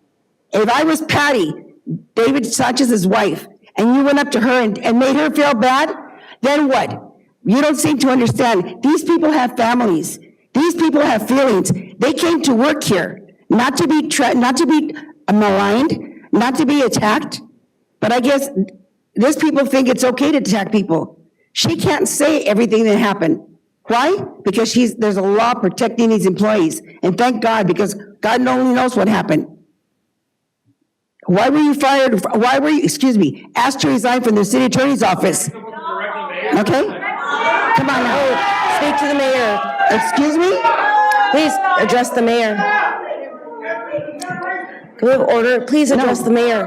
Truth hurts, I guess, right? You did a good job of lying to people. Madam Mayor, that concludes the speaker cards. We do have, excuse me, we need decorum in the crowd, please. Thank you. Madam Mayor, we have one written comment card. That is from Samantha Millman and Kenneth Millman, who is writing to, as business members of the community in Montebello, we have seen Councilmember Torres vociferously stand up for what he believes is right in the best interest of all residents and stakeholders. That concludes all comments. It then comes up to the council level. Councilman Melendez. Thank you, Mayor. Thank you for the presentation. Thank you for everyone that's here to express their concerns, opinions in regards to the matter. First, I'd like to state that today is not a discussion about Council Members Torres character, behavior with you guys, how he is as a person, but a plea from staff to stop this behavior. And let me point something out. You know, throughout the whole presentation, we had people on this side laughing, making a mockery out of it, making faces out of it. We have 17 employees that complained about some type of harassment, retaliation, or discrimination. We have to give them respect. There's 17 employees. There's 17, and enough is enough. I understand you guys are supporters of Mr. Torres, and that you guys support him, that you guys voted for him, that you guys are his family. But at the end of the day, we have 17 employees that filed some type of harassment, retaliation, or discrimination. Again, we didn't go specific in here because we're protecting those employees. You're all employees here. You're all in the workforce. You have family in the workforce. Put yourself in that situation. Put yourself in their shoes and see how you would assess the situation. I'd like to say too that this is something that we're all uncomfortable by. We don't want to have this here. We're not about this. We're policymakers. That's what we want to do. Unfortunately, there was some discussion. Why wasn't this in closed session? Guess what? We tried having this closed session, and the behavior did not stop. We could not stop the behavior. That's why we decided to bring it up to public, and that's why we decided to have a presentation, because enough is enough. This opens up huge liability for us, lawsuits coming in our way. So again, with all that being said, there's some remedies to this. We're not asking for Councilmember Torres to step down. We're not asking for him not to ask questions up on the dais. I think all that's fair. I think you're right. You should ask questions up here. What we're asking is we're trying to listen to staff. The staff is coming to us. What would you all do if you were council members? And those staff coming to you that they feel harassed, they feel retaliated against, or they feel discriminated against. What would you all do? Just be like, okay, well, you know, he's a good character. He's a good guy. No, we need to take action. There's remedies. At the end of the day, we hope that he continues to respect the workforce. We want to work with him. We still want to make sure that we can move the city forward like we have been, but enough is enough. This is a plead, a scream from staff to stop this behavior. But we still, you know, there's remedies here. We're not telling him to step down. We're not trying to tell him anything like that. He has a right. You all elected him. He's going to represent you. He's going to ask questions. We all still want to work with him, but this is coming from staff. The staff is pleading for us to take an action. That's all I'm saying, but again, it's, I respect everybody's opinion, but, you know, I'm a little upset about the lack of respect that was shown today in this presentation and the lack of mockery that was shown. Thank you. Councilmember Peralta? Yes, thank you. I am completely and utterly disgusted, terribly disappointed, you know, I think are the perfect words to really describe how I am feeling right now. I have witnessed firsthand the bullying, the retaliation, the intimidation that my colleague, Councilmember Torres, has faced this past year at the hands of the mayor pro tem, and Councilmember Melendez. I too have faced an alarming degree of isolation, having my access to critical information and resources cut due to my solidarity and support to Councilmember Torres. I have stayed silent, I have played nice, I have been respectful to get along, but now is not the time to stay silent. Throughout the year, we've had meetings with no one here, and false narratives and hurtful comments have been said to us against us, which have been completely appalling. The political turmoil created by the current majority and the division and blatant favoritism fueled by this administration illuminates the disappointing disharmony that continues to plague our community. Councilmember Torres has held himself to the highest degree of respect and ethics. He has loudly spoken up against the lack of transparency, council's failure to properly follow lawful procedures on the bidding process and the awarding of contracts to vendors, and requests for critical financial documents that have gone ignored. He has been a champion and steward of our city's finances. We have seen this council majority cut public participation by limiting public comments, awarding million-dollar contracts without any financial documents in place, and ignoring our pleas and our screams for financial and supporting data before critical votes. Now I ask my community this question. Has Councilmember Torres' outspoken engagement and transparency with our residents become such a threat that continuous patterns of attacks and being put through a humiliating and unjust public trial, is this really justified? No council member in any city should be treated with this level of humiliation and ambush, making this a public spectacle that has now tainted Montebello and now will become the next negative headline for our region. Now I ask, Madam Mayor, as you call this meeting with such a rush, with no respect for due process, privacy on personnel matters, and normal procedures of an investigation, I think it's also important to put a display on your questionable behavior. Let me ask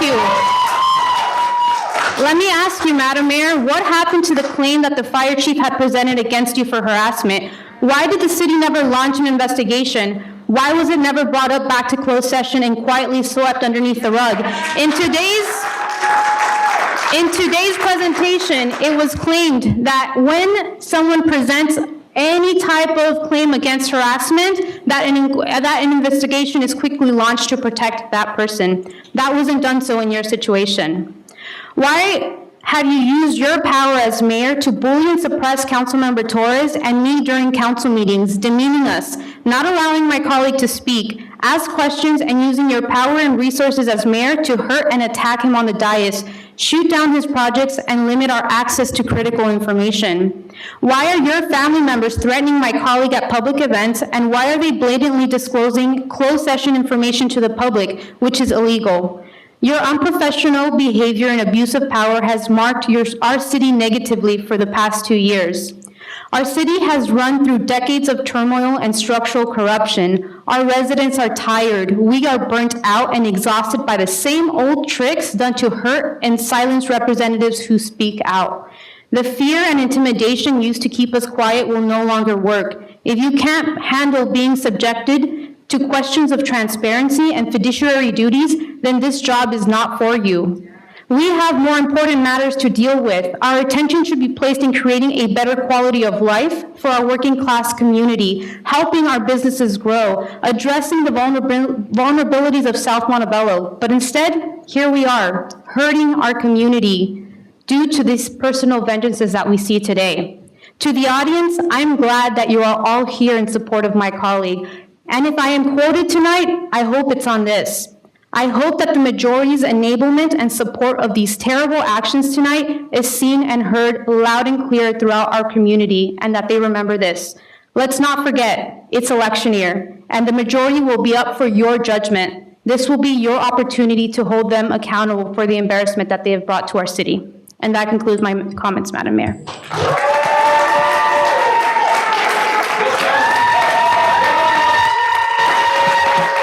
Great. Point of order. Mayor Pro Tem Jimenez. Mayor Pro Tem Jimenez. I am too utterly disgusted and very repulsed by the fact that there were 17 employees. Being the only member of a council that has stood with union, labor, workers in the trades for years, and looking at Mr. Mills in the back, because I know that you're a lobbyist also for UFCW and several union folk.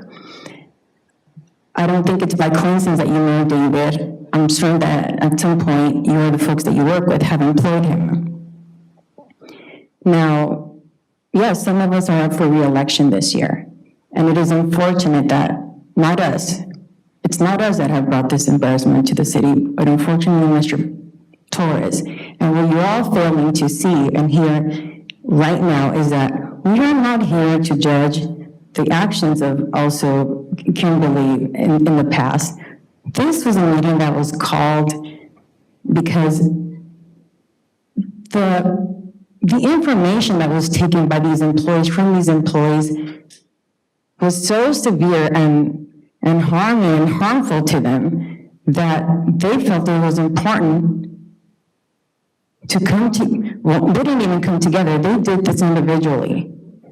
What was very interesting, however, is I don't know if any of you paid any attention really at the fact that all these employees come from possibly different departments, directors, supervisors,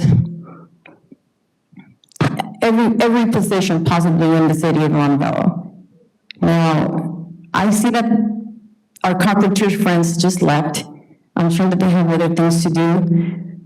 But I'm thinking that at some point, after reading or looking at some of these slides, when we find that Mr. Torres believes and feels that staff should be available 24/7, that does not go in hand with labor and what they stand for and what they fight for.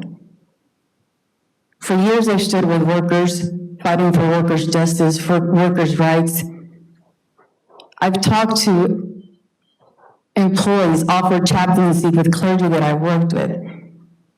And while I have not seen the faces and I do not know the names of some of these employees that came forward, I applaud them because it takes a lot. It's a lot. You have to consider your family. You have to consider the retaliation that you might face. And being that this place has and was for a very long time, out of shape, very hostile, ran with a lot of neglect by former administrators. These things possibly never came, nothing just happened before, because I'm certain that employees didn't have the courage, didn't have actually the structure in their departments to file a complaint with a real HR director. Now we're here tonight, and yes, a lot of it seems repetitive, but when you see the repetitiveness, it's consistent. That's consistency from every single employee that came forward. Every single employee that came forward, and apparently all of them have had the same experience with Mr. Torres. Now, Nancy showed us a slide where we saw Mr. Torres' response. He didn't deny a lot of these things, and that's quite troublesome. So, while we will appreciate the community that came out to support him, and we're certain that he's been very friendly to all of you, we're certain that he's a wonderful son, we're certain that he's a wonderful neighbor, we cannot deny and we cannot tell our employees, basically, like, you know what, you're ridiculing the city. No, they're coming forward because they're concerned, because they have felt the harassment, they have felt the hostility from Mr. David Torres, and they have every right. And like Nancy said, whether it was one or two that spoke up, it's a lot of damage. And we have to consider the lady that got up here and asked how many thousands of dollars or how many millions of dollars. You know what? We don't want to have to do this, but this is for the workers. And we are here to help protect the workers, and we are here to ensure that we could possibly get sued by some of these employees. Now, what are we going to do then? And yes, as my colleague Salvador Melendez mentioned earlier, we're not asking Mr. Torres to step down. If he would have simply maybe apologized or expressed some sort of remorse, but he doesn't. And while he might be everybody's best friend, and down here, again, you cannot go back and tell these workers that what they're saying is just going to go out the door and into the trash. So tonight, I hope that we're able to take whatever action we need to take to ensure that these workers feel safe coming to work, interacting with Mr. Torres at public events, at City Hall, anywhere where they might run into him. One of the slides stated that many employees, or maybe two, they don't want to interact with Mr. Torres if they don't have to, and they're afraid to come around him or see him at events. We need to be very careful. And again, while this is a wonderful group of supporters here, perhaps you might want to talk to Mr. Torres and question him about these things instead of really just trying to discredit these employees and their claims.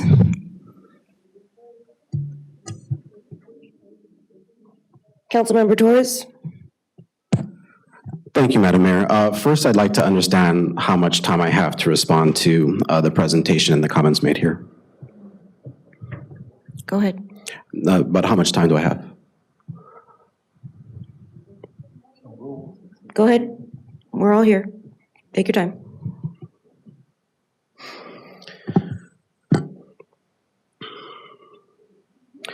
First of all, I want to thank all my friends, family, and supporters that have come out this evening to see firsthand what's going on in City Hall.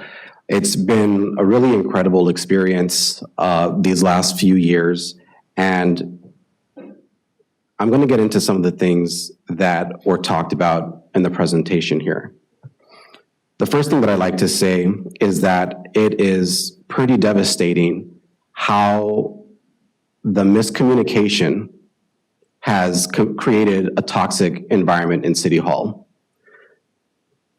It was a very new philosophical perspective, I think, that shut off staff completely from council and council completely from staff. That there are many situations easily explained to probably would have taken a 30 conversation to resolve. And instead, because of the philosophy that one couldn't talk to the other, it allowed fear to foment, and it allowed this toxic environment to increase and increase to the point where we became fearful of each other. And I say fearful of each other because I've gotten the same fear that I imagine some of these witnesses may feel when I don't know if my words are going to be taken out of context, if a handshake is going to be perceived as an attack and be claimed as, to be inappropriately touching. But all of that aside, I took some copious notes on Ms. Dominion's presentation here, and I want to highlight some of the things that she talked about. First of all, thank you very much for your presentation. It takes a lot of strength, and I know you've probably been in this situation before to come before council as you hear the mob behind you and these noises. So first of all, I just want to acknowledge that it's a very difficult position to be in. And I'm going to start to go, this might be a little scattered because this is kind of according to her presentation and then notes at the very end here as my colleagues were talking. So first of all, she made a point about defining the role of a council member as a supervisor. Now, this, I think, is a highly contentious point to begin with, and I think it colors a lot of the rest of the conversation because depending on whether or not you define a council member as a supervisor defines what that relationship is like, and all kinds of things that stem from that. So I am one vote of 5 members on this city council. I have no authority to hire staff, to fire staff, to discipline staff. The only thing that I have is my voice. The only thing that I have is a word. And I understand that there are comments that should be directed directly to the city manager when we're talking about some of these matters. So first of all, I would, and my colleague, as I mentioned before, in the city of Malibu, that was also accused of harassment, also took issue with this definition of supervisor, an attorney himself who brought this up in his own investigation. Now, going on down this point, it was actually pretty interesting, and I'm forgetting where, I'm gonna skip forward a little bit, but there's a slide that claims that I referred to an ordinance, but I could not say what that ordinance was, which is pretty extraordinary because I would love for the investigation interview to be published, because at one point the same question was asked so many times that I just started saying, I asked this question as per ordinance such and such. And Mayor Pro Tem Jimenez is leaving the room as she usually does when I speak. Madam Mayor, I am curious if we're able to use the TV screens so I can pull up the exact ordinance that I asked questions of information and materials from. Ms. Dominion did not acknowledge this at all in any of her. 75 slides, and it is a very simple provision. I thank my colleague, Mayor Kimberly Cobos Cawthorn for ensuring that this language was included. There was a time when we were discussing changing the city manager duties, and there was a concern that council would not be able to ask any questions to anyone other than the city manager. So, Madam Mayor, are we able to use the technology and pull that ordinance up?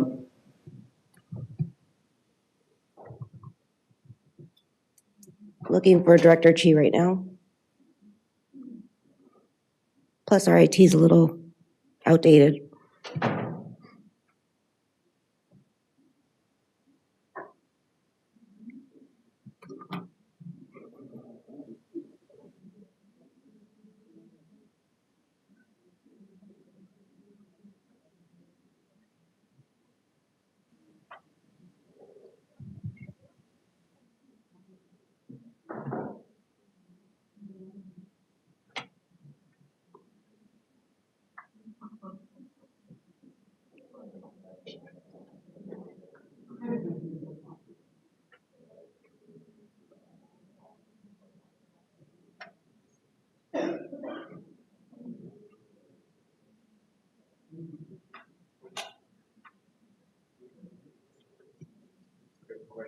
Yes, can we access the PowerPoint? The website. All right. Are you able to log on to the city's website from this room? I would have to consult with IT. I think we can, yes. We want to pull up an ordinance that's on the website. Alternatively, Madam Mayor, I can also pull up the information on my cell phone. Since it's relevant to the conversation, I think that should be allowed, but I leave it to your discretion. Go ahead.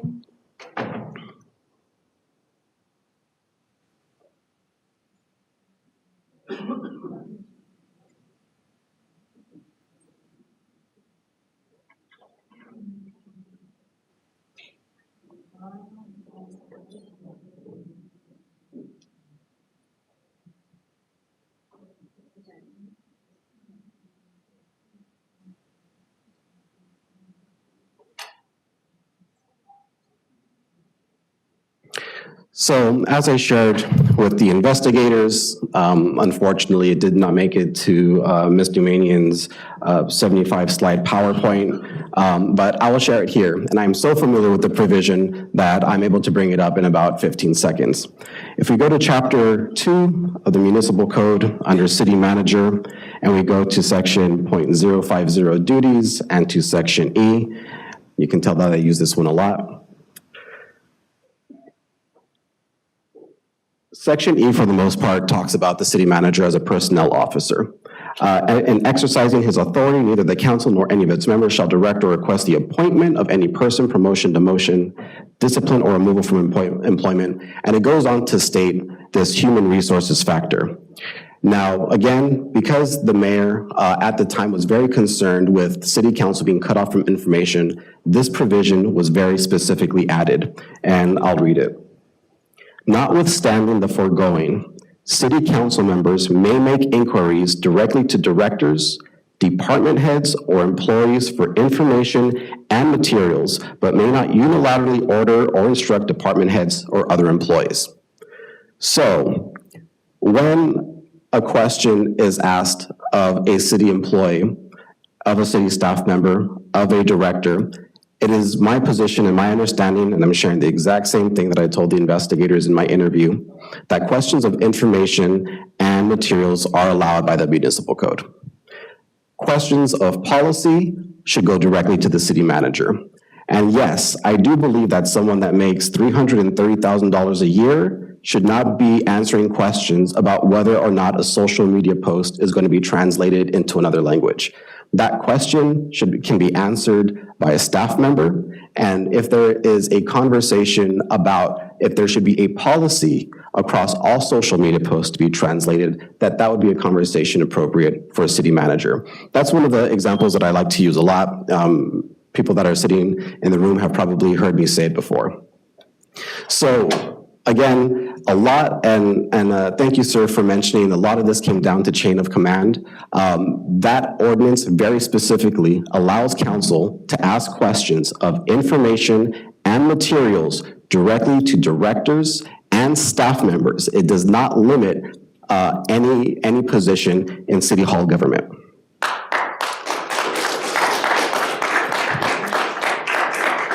Another thing that was really curious about this presentation is that it used a lot of legal terminology that lawyers are very familiar with, but that the average person might misinterpret. Now, you and I might use words like harassment and discrimination pretty loosely, right? When someone bumps me, I'm being harassed. When someone, makes a comment, I can feel like I'm being harassed. But harassed in a legal sense has a very specific definition, and it's defined by protected classes. It's defined by gender, by religion, by age, by all the categories that we identify as protected classes. Not anywhere in this presentation did it define any of my conduct as harassment in a legal sense, and it did not define discrimination in a legal sense. I'm not sure, because the identities of the witnesses are kept confidential, I would be very curious to find out how Ms. Dumanian would identify any protected class in the 17 witnesses that came forward. It's an extraordinary number, and it's extraordinary to think that 17 people could come together to create a story. But when it comes to discrimination, when it comes to harassment, those are legal words that have legal definitions and that have a legal threshold to meet.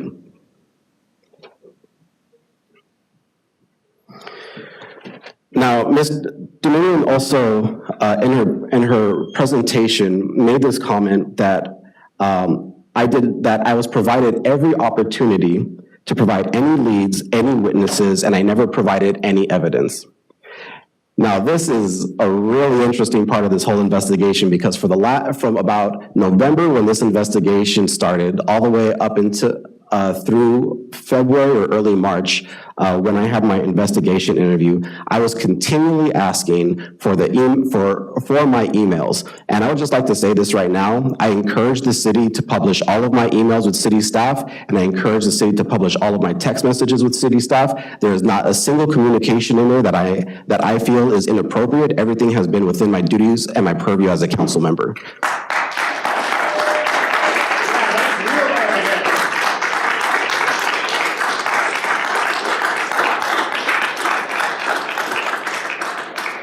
So whereas this presentation provided vague generalities, as was noted, I like to deal in facts, as has been commonly noted. I ask a lot of questions for documentation. I'm more than willing to provide that documentation if anyone would like to inspect it. Of course, being that this is a confidential human resources matter, you're probably going to have a very hard time finding it, and this will be shrouded in secrecy.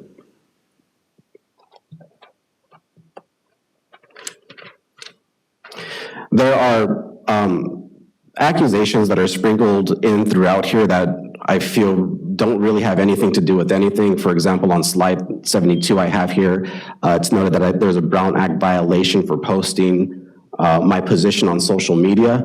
I have no idea what any of that has to do with harassment. And it really feels, in some senses, that we're grasping for straws just to try and create any kind of narrative. Now, with all that being said, I'd kind of like to finish with these points here. First of all, I'd like to go back to this idea of miscommunication. Council being cut off from staff and staff being not cut off from council has created an extremely toxic environment of one-way communications where we're not able to come down and sit down and have a discussion and really understand these simple miscommunications that may have occurred. And I'd like to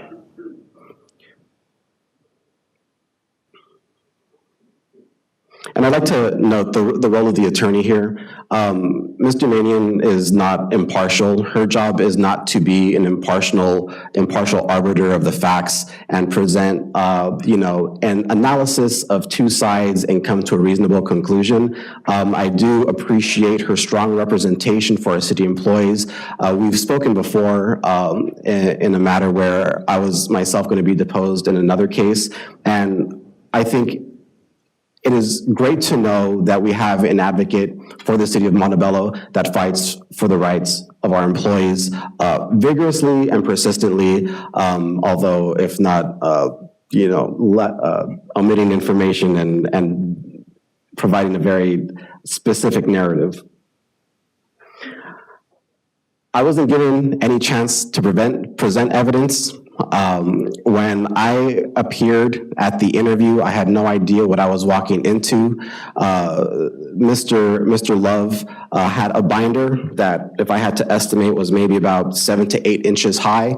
And during the course of his questioning, asking things that seemed to come very fact-based, very based on communications or evidence that they had, they never once provided that to me and said, "Can you talk about this communication?"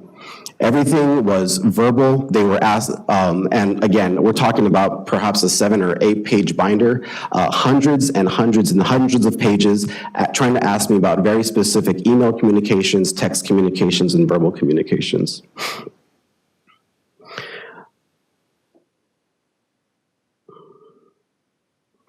One more thing that I'd kind of like to share, just to give some perspective to my colleagues here on council. I keep talking about this harassment case in Malibu. And it is really pretty extraordinary to see that the Malibu City Council, although presented with very strong statements from this council member, could not establish any kind of harassment.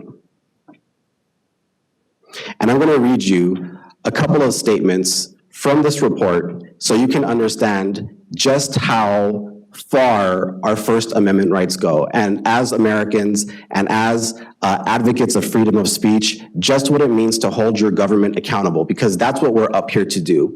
When I went door to door asking for everyone's vote and asking for your support to become a council member, it was not to sit up here and rubber stamp documents and projects. My job, just as the residents that have the bravery to come up to this microphone and request and demand from their government accountability, I serve in that same role here. And I've often talked about how sometimes I wish I was a resident because there would be so much more that I would say. We really are limited because in some senses, the political sensitivities and the weight that our words carry goes so much further, and we have to be very careful. But I just need to share what our colleague in the Malibu City Council said, and I think that you'll find this quite extraordinary, just like I did. If you can just give me a second to pull up this report.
So one of the reasons why this report was so very interesting is because it mirrored a lot of the accusations that were being levied against me, and not necessarily talking from the complaints from the witnesses here, but from my colleagues.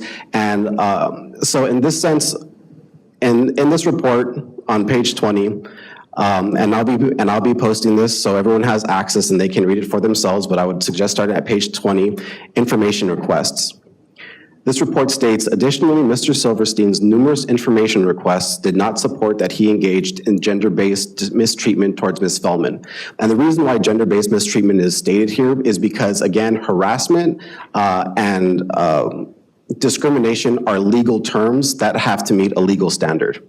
So as I refer to gender-based discrimination, that's a little bit of background on you so you can understand what's going on here.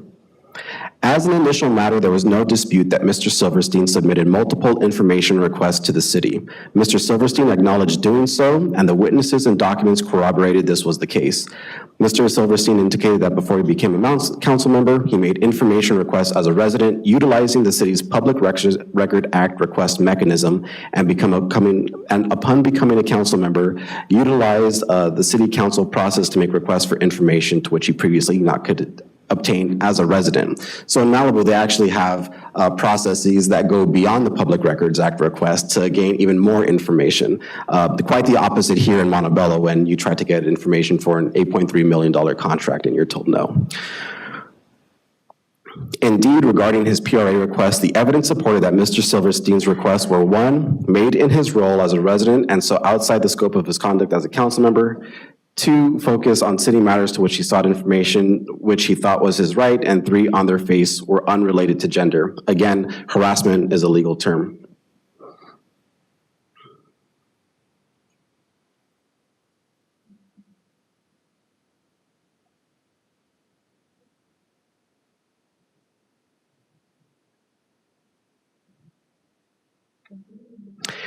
Here's a relevant portion.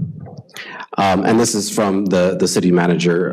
This is describing the city manager's description. Ms. Feldman plausibly described feeling overwhelmed and exhausted by Mr. Silverstein's requests. For example, Ms. Feldman highlighted that due to an affidavit that was brought forward, he asked for an excessive number of documents relating to Mr. Wagner's accusation of corruption. In response, Ms. Feldman pulled all the paper documents they had in boxes, which took several hours to complete. So, in some cities, it's the case where a document request can lead to a staff member taking several hours to pull a document. But for some reason in the city of Montebello, very simple requests are just straight out denied. And as you may have seen in one of my recent posts, I've resorted to submitting Public Record Act requests because just how difficult it is to get information as a council member. Now, what I would like to talk about, and I think it's going to be, and what the important part of this is here, is like I mentioned, I would like for the text messages and those emails to become public so that the public could compare them to some of the comments that were made from the Mayor Pro Tem. And again, to highlight just how far First Amendment rights go. Now, post by Mr. Silverstein, there was a post describing Ms. Feldman as, quote, the non-transparent, unaccountable, and unethical city manager. I've never made any such statements. Another point, a post referring to Ms. Feldman as deceitful, duplicitous, and unethical, and, quote, a narcissistic control freak. This is a Mayor Pro Tem's posts, and again, the City Council of the City of Malibu did not find harassment in this instance. Another post that Ms. Feldman, quote, arrogantly, recalcitrantly, and insubordinately refused to provide anything that remotely constitutes a responsive answer, end quote. And lastly, a post describing Ms. Feldman as having, quote, an authoritarian approach with little regard for the will of the community, end quote.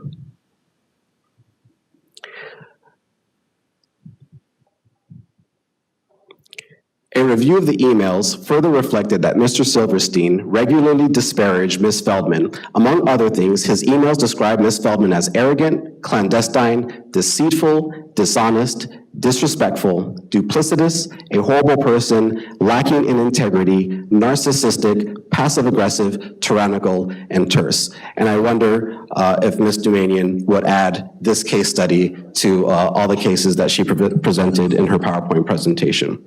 Now, all of this to say is that ultimately, I think it is extremely important to have a healthy working environment in City Hall. I think ultimately a healthy working environment is of best service to the residents. It has never been my intent to cause any kind of consternation, to cause any kind of concern, to cause any kind of harm.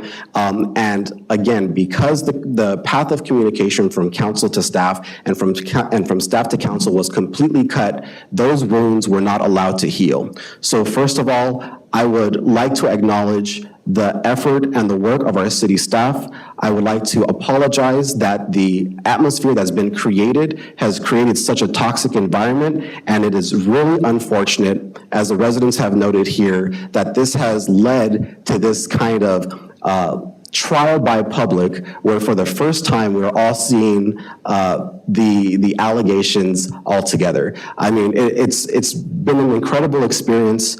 I personally have gone through an incredible range of emotions, just trying to figure out what I did beyond my capacity as a council member. All of my communications have been in my capacity as a council member. All of my communications have been, I believe, protected by the First Amendment. And Madam Mayor, lastly, I would just again like to thank the community for coming out. Madam Mayor, I'd like to thank you for allowing me to share some of these documents. And I hope that the City Council acknowledges that our right to information is extensive, that our right to freedom of speech is extensive, and we should absolutely take care for the words that we use. But I don't believe that the conduct that I've exhibited has reached such a level. To the 17 witnesses that have come forward, again, just the opportunity for healing, unfortunately, may have not been provided to us, but I absolutely appreciate the service of our employees. And Madam Mayor, that concludes my comments.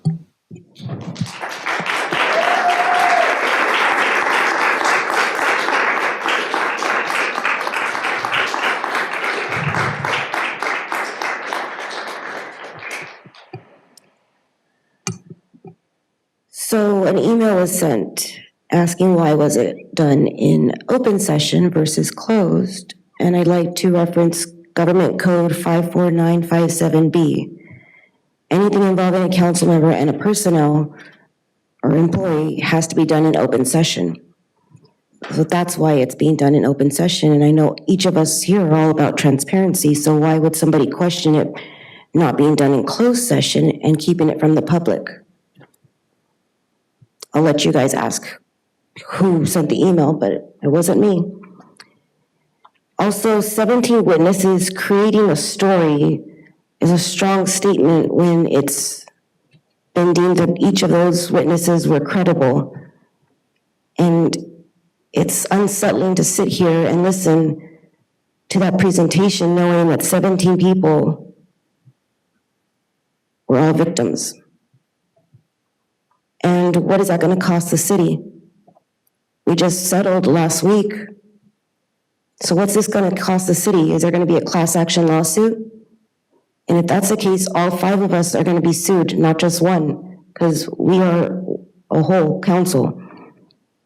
So class action lawsuits, I know a lot of you weren't happy that we settled with the past employee, but like you mentioned, you like streets paved, you like the parks, open space. So if we have a class action lawsuit, I guess we're not going to have any of that. Because 17 employees, let's think about how the last one cost us. If 17 people got together and did a class action lawsuit, how much is that going to cost each and every one of us? I like the way that the city's looking and being paved streets, but I guess it's okay to have 17 people have a class action lawsuit and sue us. That's their right, but I guess their rights don't matter. And I apologize to the employees because yes, we could have conversations with each of the employees. We just can't give direction. And I think that's where the lines are a little bit hazed. I know we have to take in what was presented to us. I don't know how we're going to address this going forward. I know there's a lot of cost to the city. In fact, just our city attorney, he's a glorified secretary at the moment because he gets all requests from Councilmember Torres. How much is that costing us? Because we just can't have simple requests and just treat people with just decency. I was raised that you treat the CEO and the janitor the same way if the shoe was on the other foot, but yet we can't just treat somebody with respect. We have to harass them. This is just disheartening to hear. I mean, why isn't that bothering any of you that it's okay to harass people? How is it okay? We're supposed to hold ourselves to a higher standard. And then you mention First Amendment rights, but then when someone speaks out, you dislike it. That's just contradictory. So I know as a council body, we need to answer the situation. And going forward, how do we show the future of Montebello residents, business owners, employees that we're going to protect them? So I know there was some recommendations made by the attorney. I'll just open it up what recommendations were to us. So I don't know if you can give us that slide again.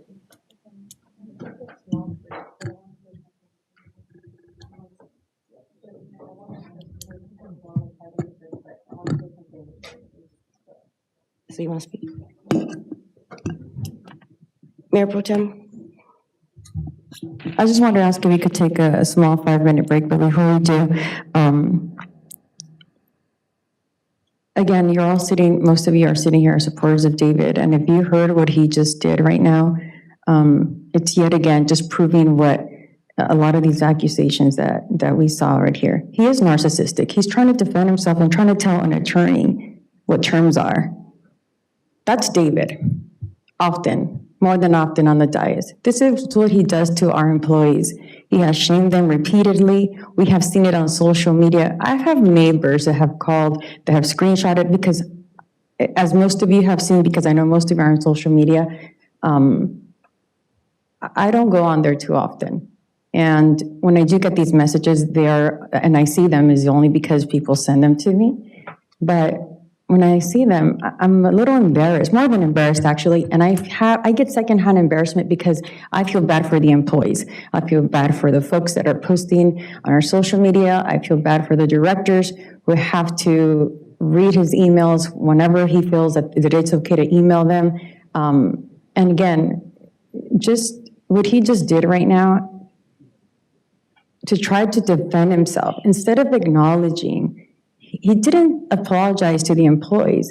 He apologized for creating or being part of, this hostile environment.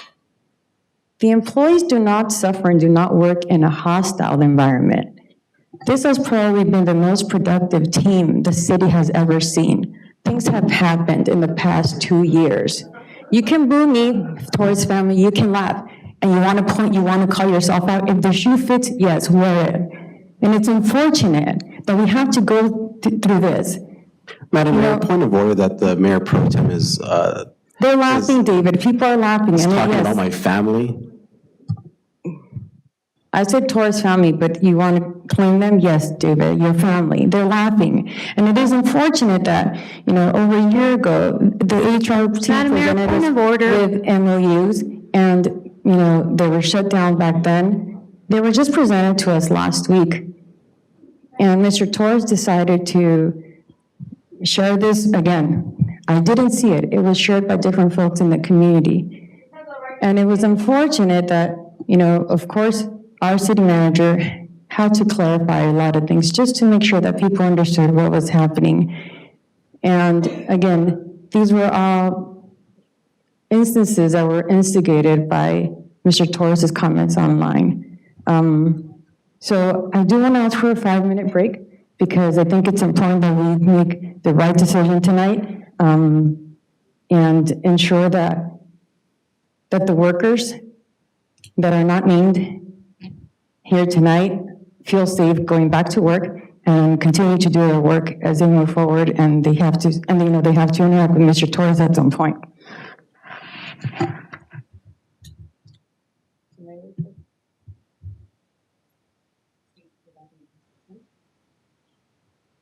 So are you asking to go into closed session then?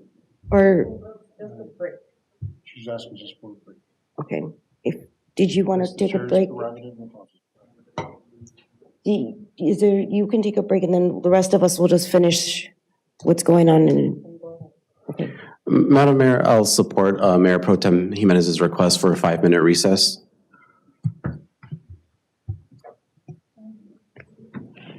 okay, it's 9 o'clock. We'll be back at 9:05.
Okay, we're back.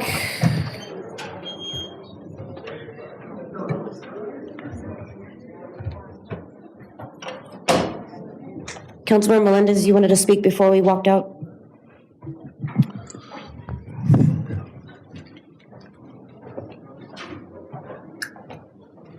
Do we have that tripod set up? Oh, but I'll wait for you.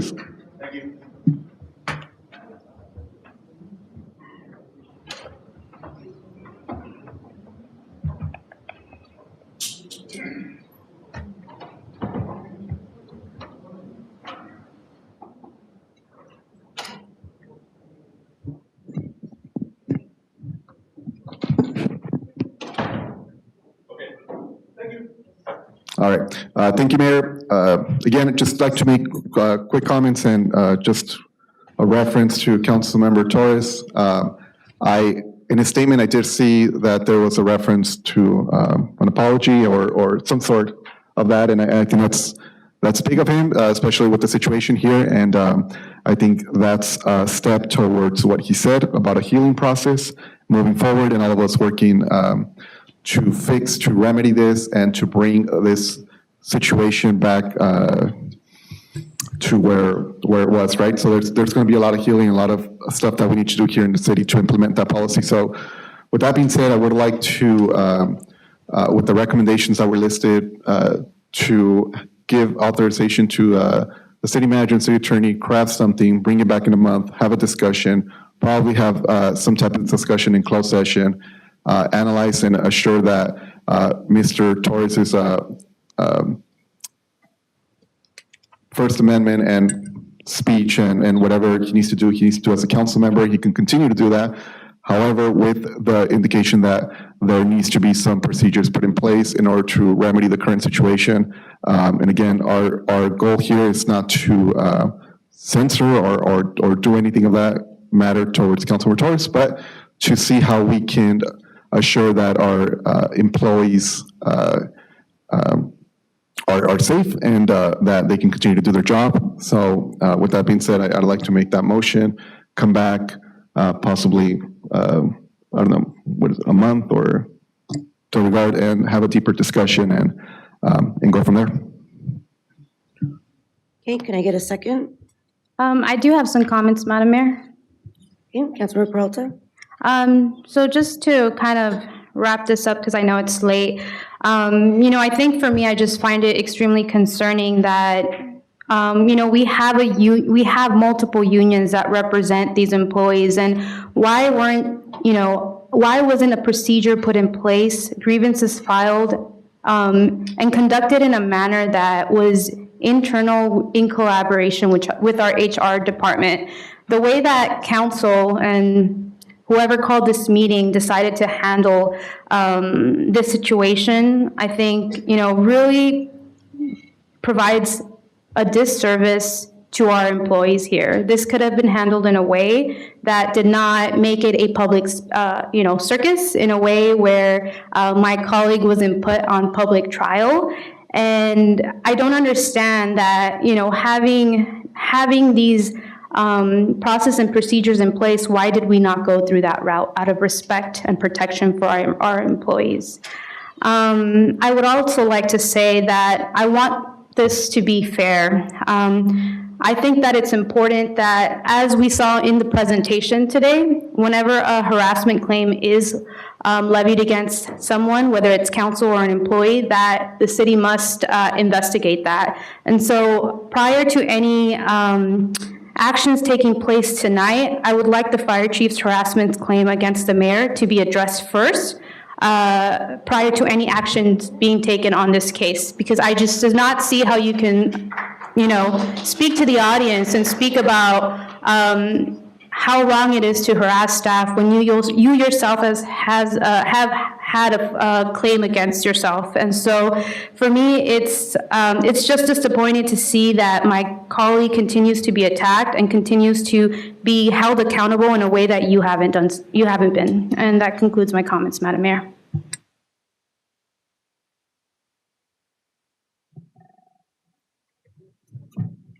I'll second your motion, so Okay, I have a first and a second. Mr. City Clerk?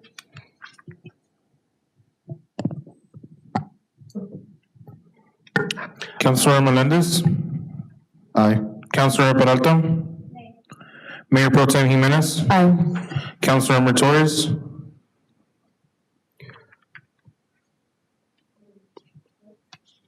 Nay. Mayor Cobos Coughlin?